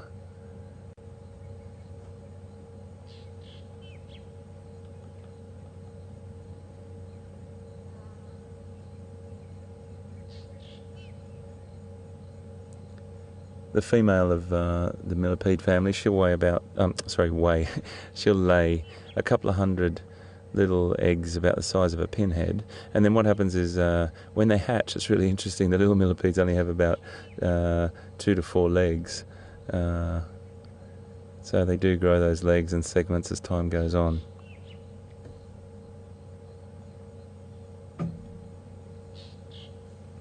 So a lot of insects have most people would know that insects have an exoskeleton, or most of the insects that we're talking about here all have an exoskeleton, which is the skeleton on the outside of their body, and each time they molt that skeleton, they will acquire another set of legs. So I just noticed that out of the corner of my eye. They're really, really great creatures. They play a major role in the ecosystem, that's for sure.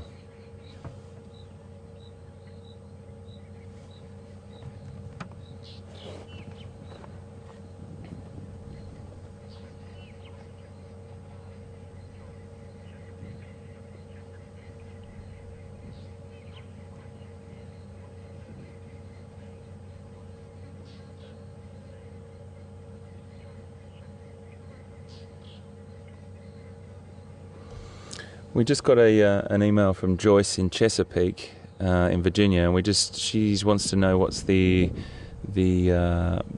purpose of the mane. we did mention it before, and I have no problem mentioning it again, that's for sure. So if I have, you've heard me say this before, just to answer this wonderful email, it's a really great question, and one would think, why is that mane there? When it's what sort of role does it play? Well, it's to make the animal look bigger and more stately and more sort of formidable. But at the same time, it's there to protect the animal's head and neck when they do fight, and their fighting or their territorial altercations that they do have can be life-threatening actually, and fatal in many cases. So what happens is that mane is it's like armour in a sense, but not armour. It's like padding, I suppose, which can definitely protect the animal from death. You know, obviously, once an animal is grabbed by teeth or in a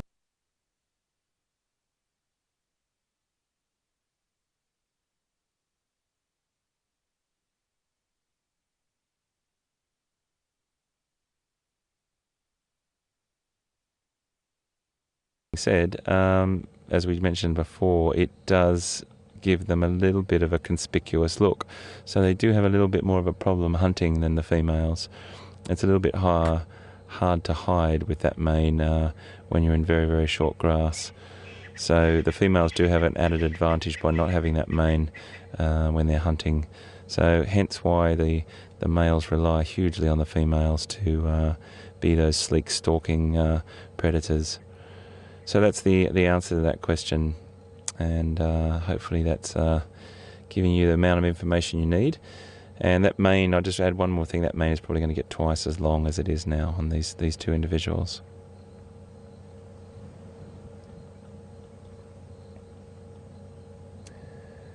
Well folks, I think we probably should leave these boys, because my guess is this. I don't think they're moving anytime fast.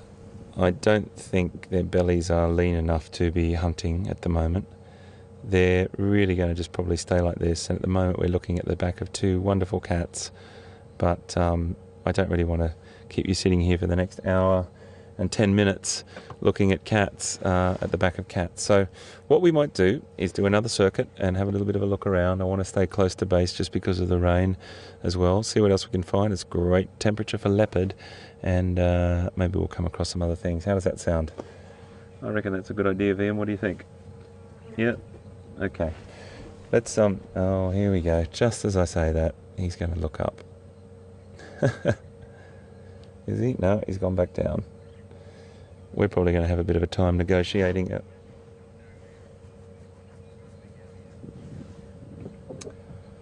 Okay, folks, I've just got to negotiate my way out of here now, and that could be a little adventure in itself. Excuse me, boys, I'm just about to start up. Well, that didn't faze them, did it? Just again to reiterate what I've said before many a time, folks. These guys and many of the other animals on the reserve are not very phased, or not phased at all by our presence. Okay, we've got another vehicle coming in here, so I'm going to try and move off. If I can. Can I get through there, VM? No, I'm not going to get through there, am I?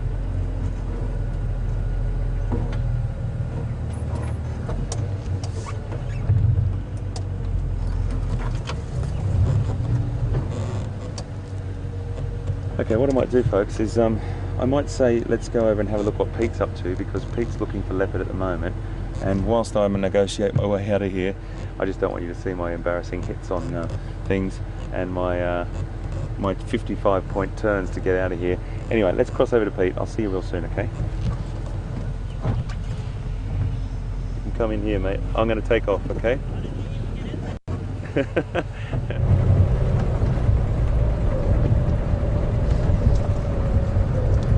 Guys, welcome back. A fun afternoon with Hayden so far.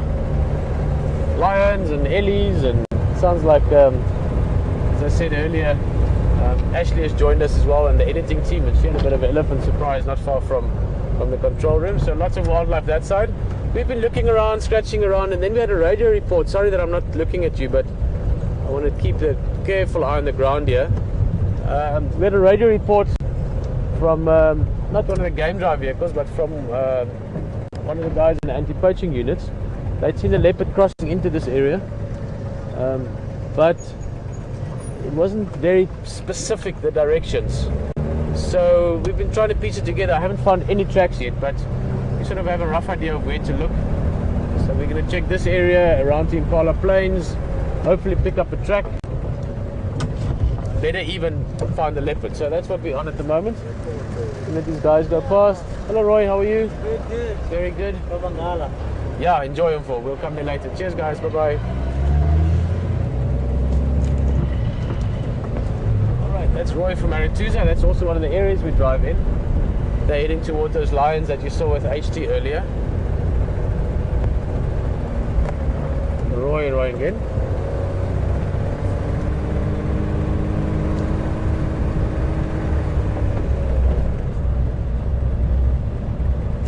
Roy again, huh?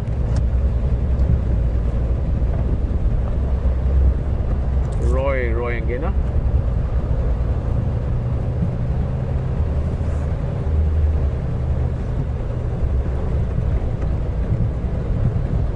Roy again, huh? I want that guy to look around carefully for the track. So basically that's what we're up to now. We know that a leopard came into this area, but this area I mean a few hundred hectares. We're probably talking about a 2,000 acre block. We've got no specific point of entry, only a sort of an estimated description from the guys. But it's the kind of weather that a leopard should be moving in. I had a talk just now with Texan. I've got a feeling maybe a male called Tingana, and he doesn't go much further west than this, much further east.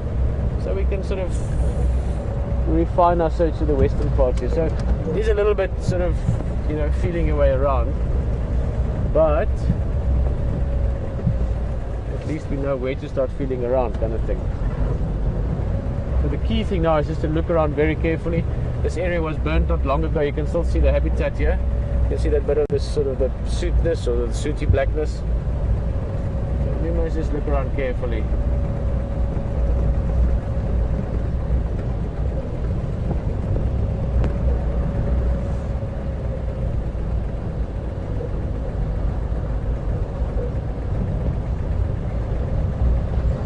Hey, that's a place we don't get a lot of questions from. Hello Alexi.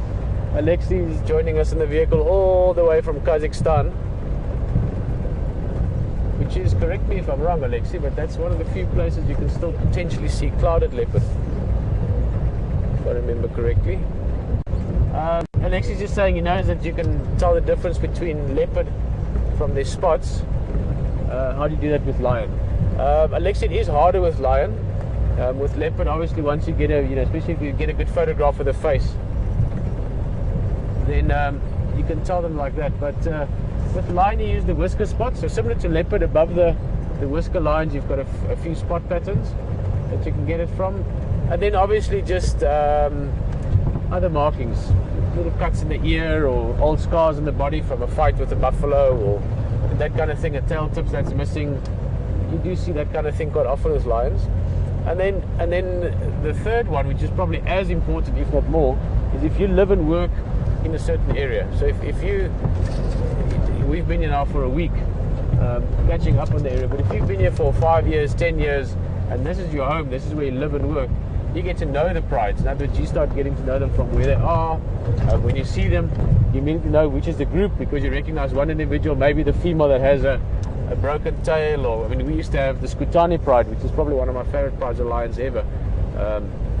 They were expert buffalo hunters, and Skutani means the limping pride, and because they hunt a lot of buffalo, they were carrying a number of injuries over the years, broken bones and ribs and all kinds of things. And there was one female called Kinky, and her tail had got broken or twisted into a knot at some stage, and it had this really funny little kink in it.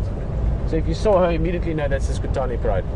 And then also understanding that the pride dynamics, you know, there won't be strange lions in the pride suddenly. So there's more than, you know, there's more to it than just saying, well, that's the spot, that's the leopard.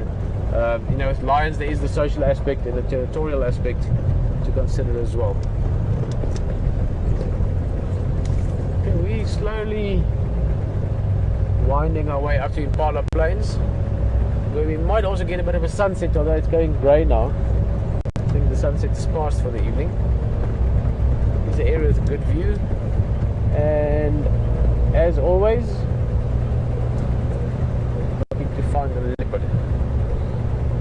And Alexi and anyone else that's interested, if it is a leopard, I think it might be a leopard that I've never seen before, and also that I've, you know, I don't know his markings very well off the top of my head. So if we do find him, I'm going to need you guys to help me figure out who it is by looking at those spots that leopards don't change.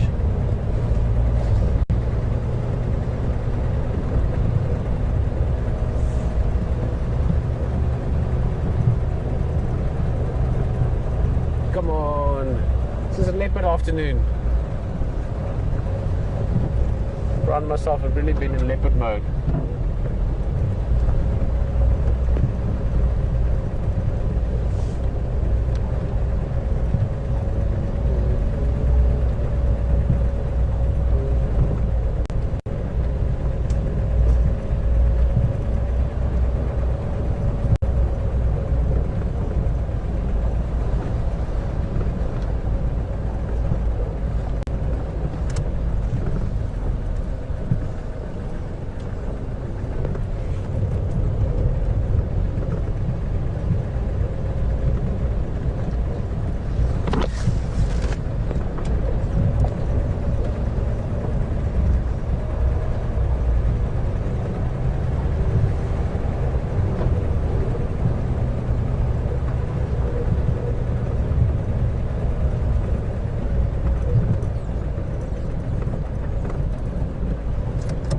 One footprint, one paw print in the sand, and we can start narrowing down on this guy.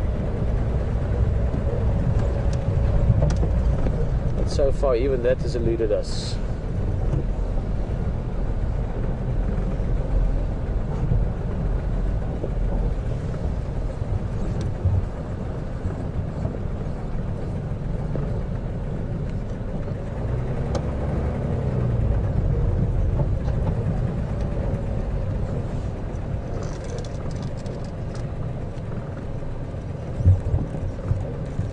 Bit of a view there towards the west.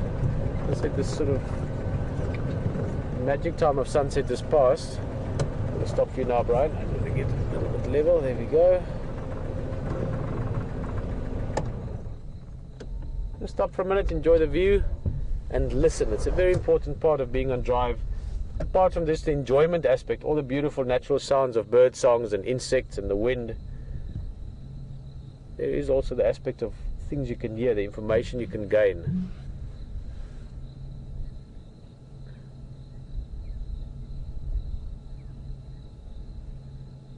At the moment there's nothing that's giving indication of leopard about. There's no squirrels calling, Franklin's alarm calling.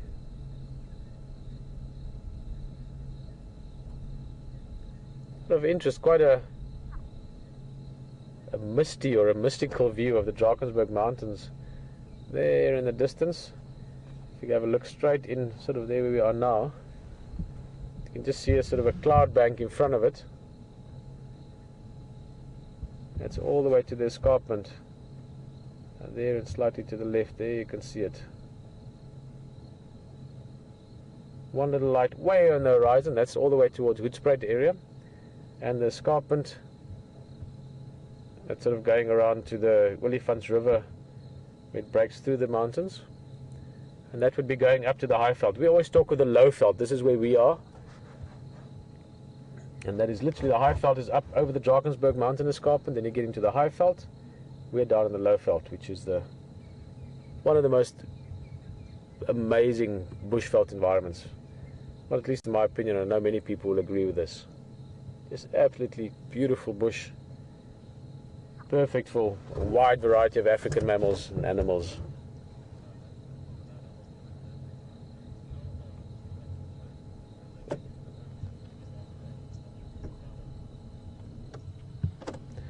Well, just before we move along, question from Savannah. Beautiful name, Savannah. I'd actually be curious, Savannah's just asking from Twitter, so we don't know where you're from. I'd be curious if you're from Africa or not.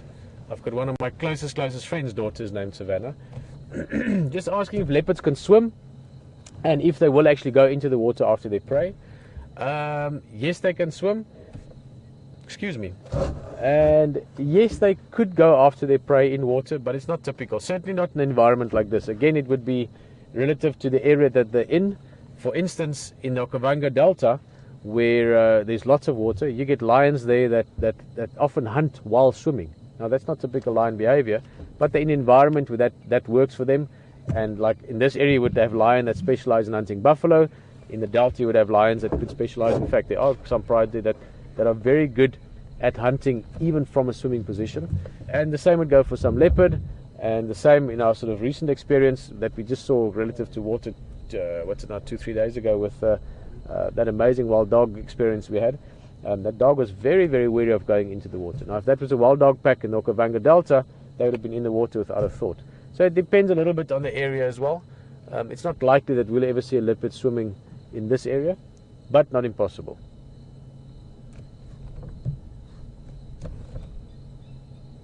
It's such a nice time of day.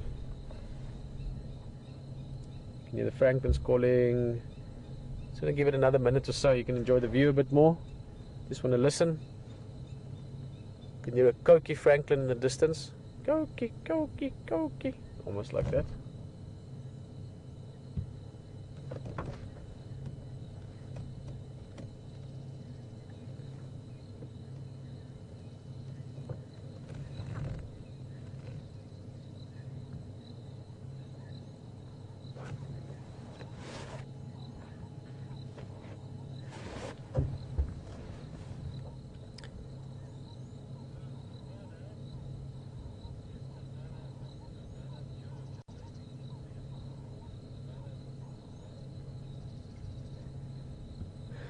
Brilliant, thank you, Will. Just letting us know that this Savannah is actually from Savannah in Georgia. And Savannah, you won't believe it, but I've actually been in Savannah, Georgia. It's long story, but I ended up in Savannah, Georgia en route to Hilton Head Island. I lived in Hilton Head Island for about 3.5 months, South Carolina. I was playing tennis there, beautiful place. And we traveled through Savannah in the process. Yeah. Okay, let's continue on.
No tracks this side.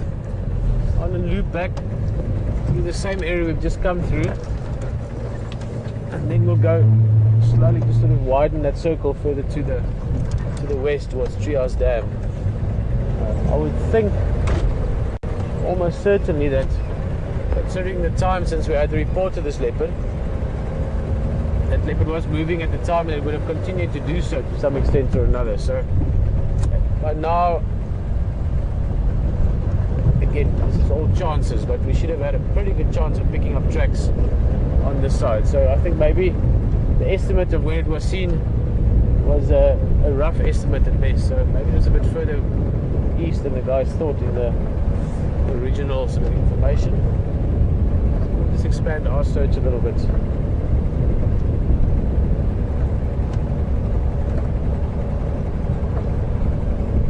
Also those lines that we'll still get back to, I'm going to look a little bit more. I know HD is keeping a tab on them, but as it gets darker now, if we haven't had any luck with this leopard, I think we might head that side as well. Lions, as you probably know, they tend to be quite lazy in the day and get more active at night. So it's nice and cool, and as the sun is disappearing, it could be that they start moving around. So we'll try and maybe join for that. But first, we're going to give this leopard one last good, what's a good word? Good bash. See if we can't find him. Alright, well, while we're giving it a bash, so to speak, looking for this leopard, or this leopard, I'm still determined to find him, so we're going to do our best. We are going to go to those lions later on, hopefully, if it works out. But in the meantime, HD is having a very good afternoon. He's finding lots of things, so enjoy it. He's got some ellies, and we'll get back to you when we find something. See you now.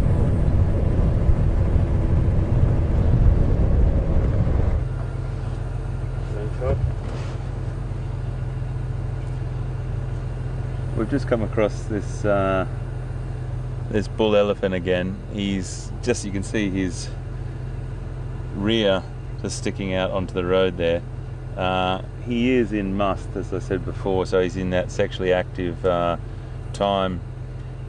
I just also got word from our control they went to go back down to our research area, and he also wasn't very happy about that. So a lot of the team can't move around on foot at the moment here. He's definitely not tolerating us at the moment. I've just got the car running just to see that he's okay with us and he knows we're here. He might come out in a second. I'll just turn off, see what he thinks. He's gone quite still, so he might be giving us a little bit of a an indicator that he's not happy in a minute. I am feeling raindrops too, folks, just to let you know. There you go, look at that. Wow, what a beautiful boy. What a beautiful boy. I'm just going to, so I've got an exit plan, or exit strategy. We'll just sit with him for a second. He was fine. That was just a little, I've just had a tree on my left that I couldn't really get past if I wanted to. So we're about probably 15 meters away from him at the moment. That was just a little display for us. You see that temporal gland on the side of his head there. That's the indicator for us that we need to give him a bit of a wide berth. And that little head shake that he did there. Did you see how he went really still in the vegetation? That was the first warning signal.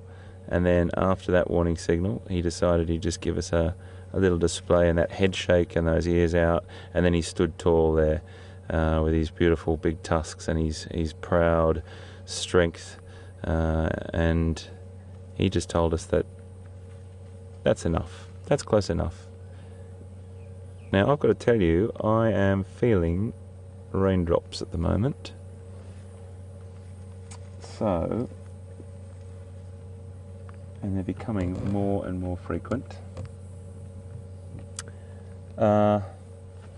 Just stand by, everyone. You're with us on the back of the vehicle, exactly like it is on any safari drive, and when it rains a little bit it's okay. We've got a couple of drops here.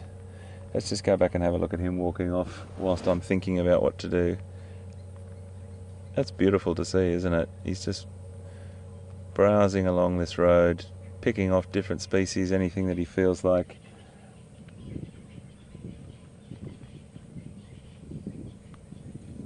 Raindrops.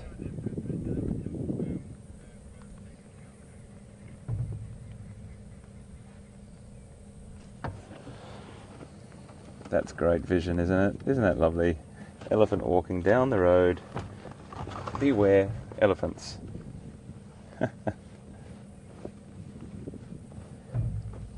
So I'm not sure if anyone's sitting anywhere in the world at the moment that has to be concerned about elephants out the front door. If you are, well, I think that's a fantastic thing, as long as you look after yourself.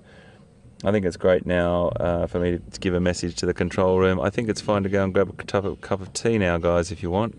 Your friend has departed, and put the kettle on. I'll have one in about an hour, if that's okay. That's great. So lovely to see him. We've got about 46, 47 minutes left. I'm just going to stay close to our control centre here on this area we call quarantine. It's spitting a little bit. There's a few raindrops. It's not too bad. I can't see any imminent sort of thunderstorm about the heavens about to open. So I think we'll just stay down here. I need to get down that road, which is also interesting. So I may be able to go cross country here. I'm not going to go too close because I don't think he's very tolerant at the moment of me or anyone else for that matter. So we might just take a little bit of a wide berth here. He's gone still again. And we'll let him be and let him feed. I just need to pick up that road across there.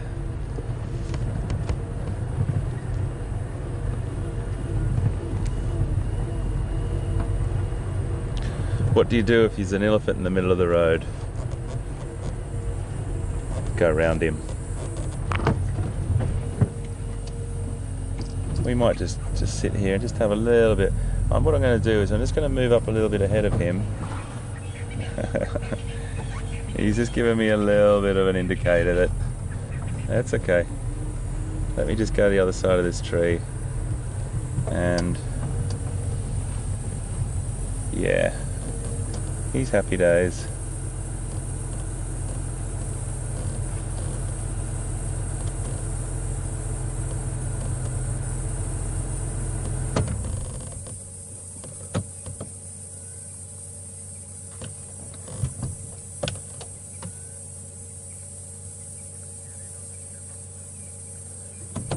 Okay, I'm just going to try and creep around.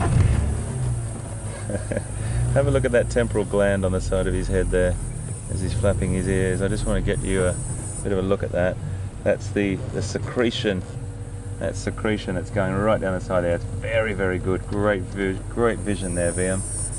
Exuding that must or that secretion there. It's quite an odour to it when you're up close or you're on foot. He's a fine specimen, absolutely fantastic specimen. Isn't he beautiful? So he's going to be off looking and using his fantastic sense of smell to see if there's any females in estrus or in season around in any of the breeding herds. He's given me a little bit of an indicator at the moment that he's just given me a little bit of an indication that to stay where I am, not go any closer, and resting his trunk on there. Super cool, super confident, an absolutely magnificent specimen. You've been magic, mate. Thank you so much. I'm going to let you be. I find it so hard to drive away from elephants, but I'm also find it hard to turn my back on them. So VM, I'm relying on you to keep your eye on that elephant, and if you go like that, that means go, okay? So whilst I talk to everyone in the back of the vehicle, it's so hard for me not to look at him. I'm trusting you, VM, here. He was a beautiful specimen, absolutely magic, and there he is.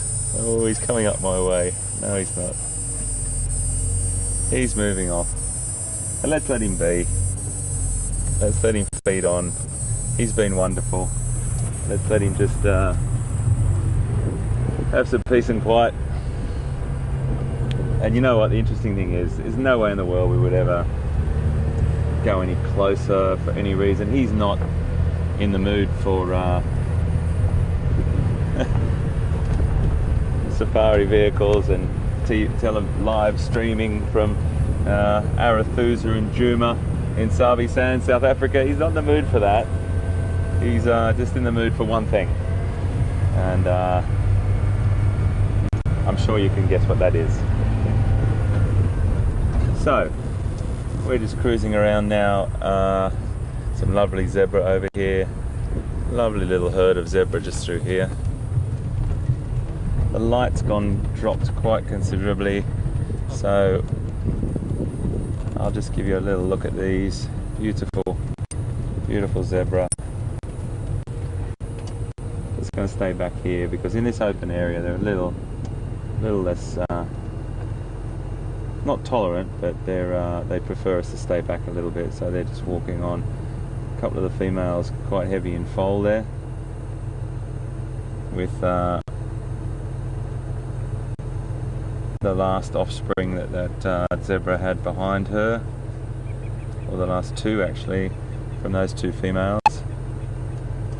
Beautiful, really lovely. Look at that, that's lovely out just ahead of here, VM. That great sort of shot of the zebra looking out over the grass there.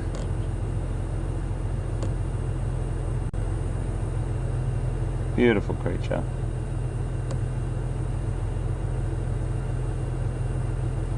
Very social.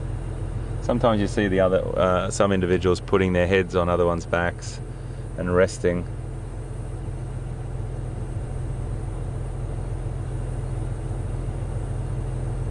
Beautiful. Okay, we'll let you guys go. They're heading off back into the woodland there. They may stick around this area, I don't know. They might graze here a little bit, but the way that they're walking, it looks like they're heading into the woodland.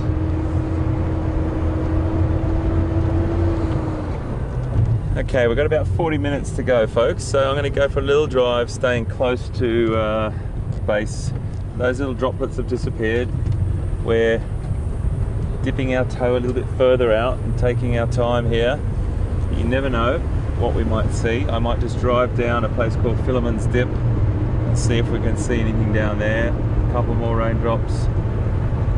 Very, very careful about this.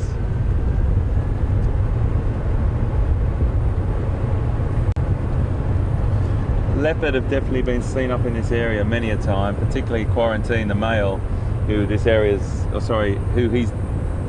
that male leopard is named after this area, and he is the offspring of Karula and the sister of Shadow. We see him up here often.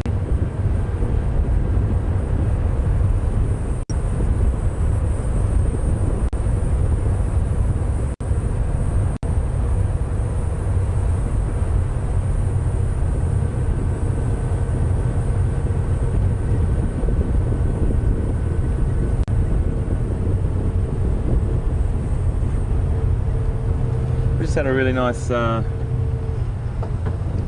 tweet from Suzanne Wolf, and Suzanne wants to know what that really high-pitched is. Can you hear it?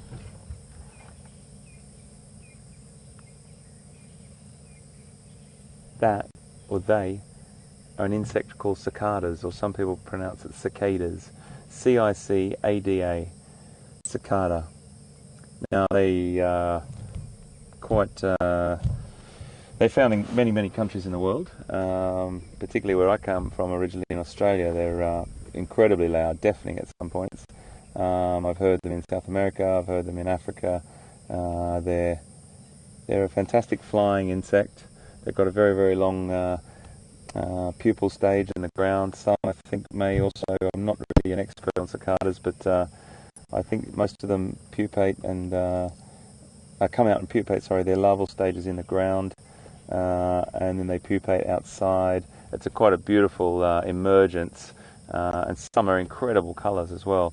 The ones Pete and I saw one last night actually on one of the lights near our rooms, and it was a pretty drab brown colour, but it had a fantastic sound. I've seen some in different parts of the world, particularly Australia, that are bright green and about that big, and another one that's black and orange, and another one that's bright yellow. So that's what they are, Suzanne. They're called cicadas or cicadas in some parts of the world, however you like to pronounce it. And they're a flying insect, about that long, about the size of your thumb, and they make that fantastic sound.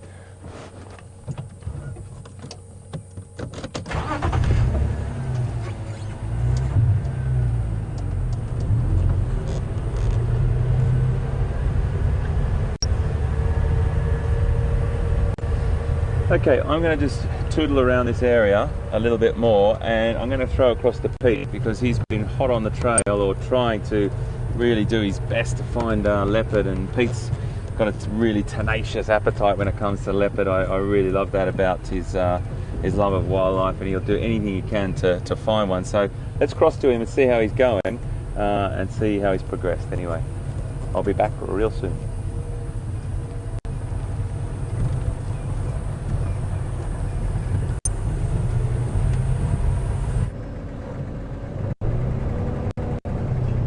Well, nice elephants. Sure enjoyed them. We actually just went into check at the hyena den, but there hasn't been activity. There's a couple of impala here. We saw a few blue wildebeest just before we came into the hyena den area, so we should see them just now. But it's quite interesting. It's getting quite dark now. Just looking at the tracks there, those hyenas haven't been there for what looks like at least since yesterday, but I'm thinking more 2-3 days. I'm just wondering if they've maybe moved to another den. They do move around a few different den sites. I will chat to Texan and them as well. There's other places they know of. Just show you a little bit of this. Not going to view them too long in the lights, but it's still sort of strong, only dusk now. These are gnu, or blue wildebeest. Blue wildebeest, the name is derived directly from the Afrikaans name, which is blue wildebeest. If you translate it, blauw wildebeest. And then the gnu name, which in many European languages, most of you from Europe will know them as gnu, that comes from the sound they make when they're calling amongst each other. There we go. Well, that's a warning call actually, but I think that's more just being a little bit. It's more like a snort. The name gnu is derived more from a sound that literally sounds like gnu, gnu, gnu. What's she seeing? She's being a little bit. She's seeing things in the dark. The rest of them don't look too alert. But let's see. A warning call is always a good sign. I'm going to go a little bit that way where she's looking. Let's see.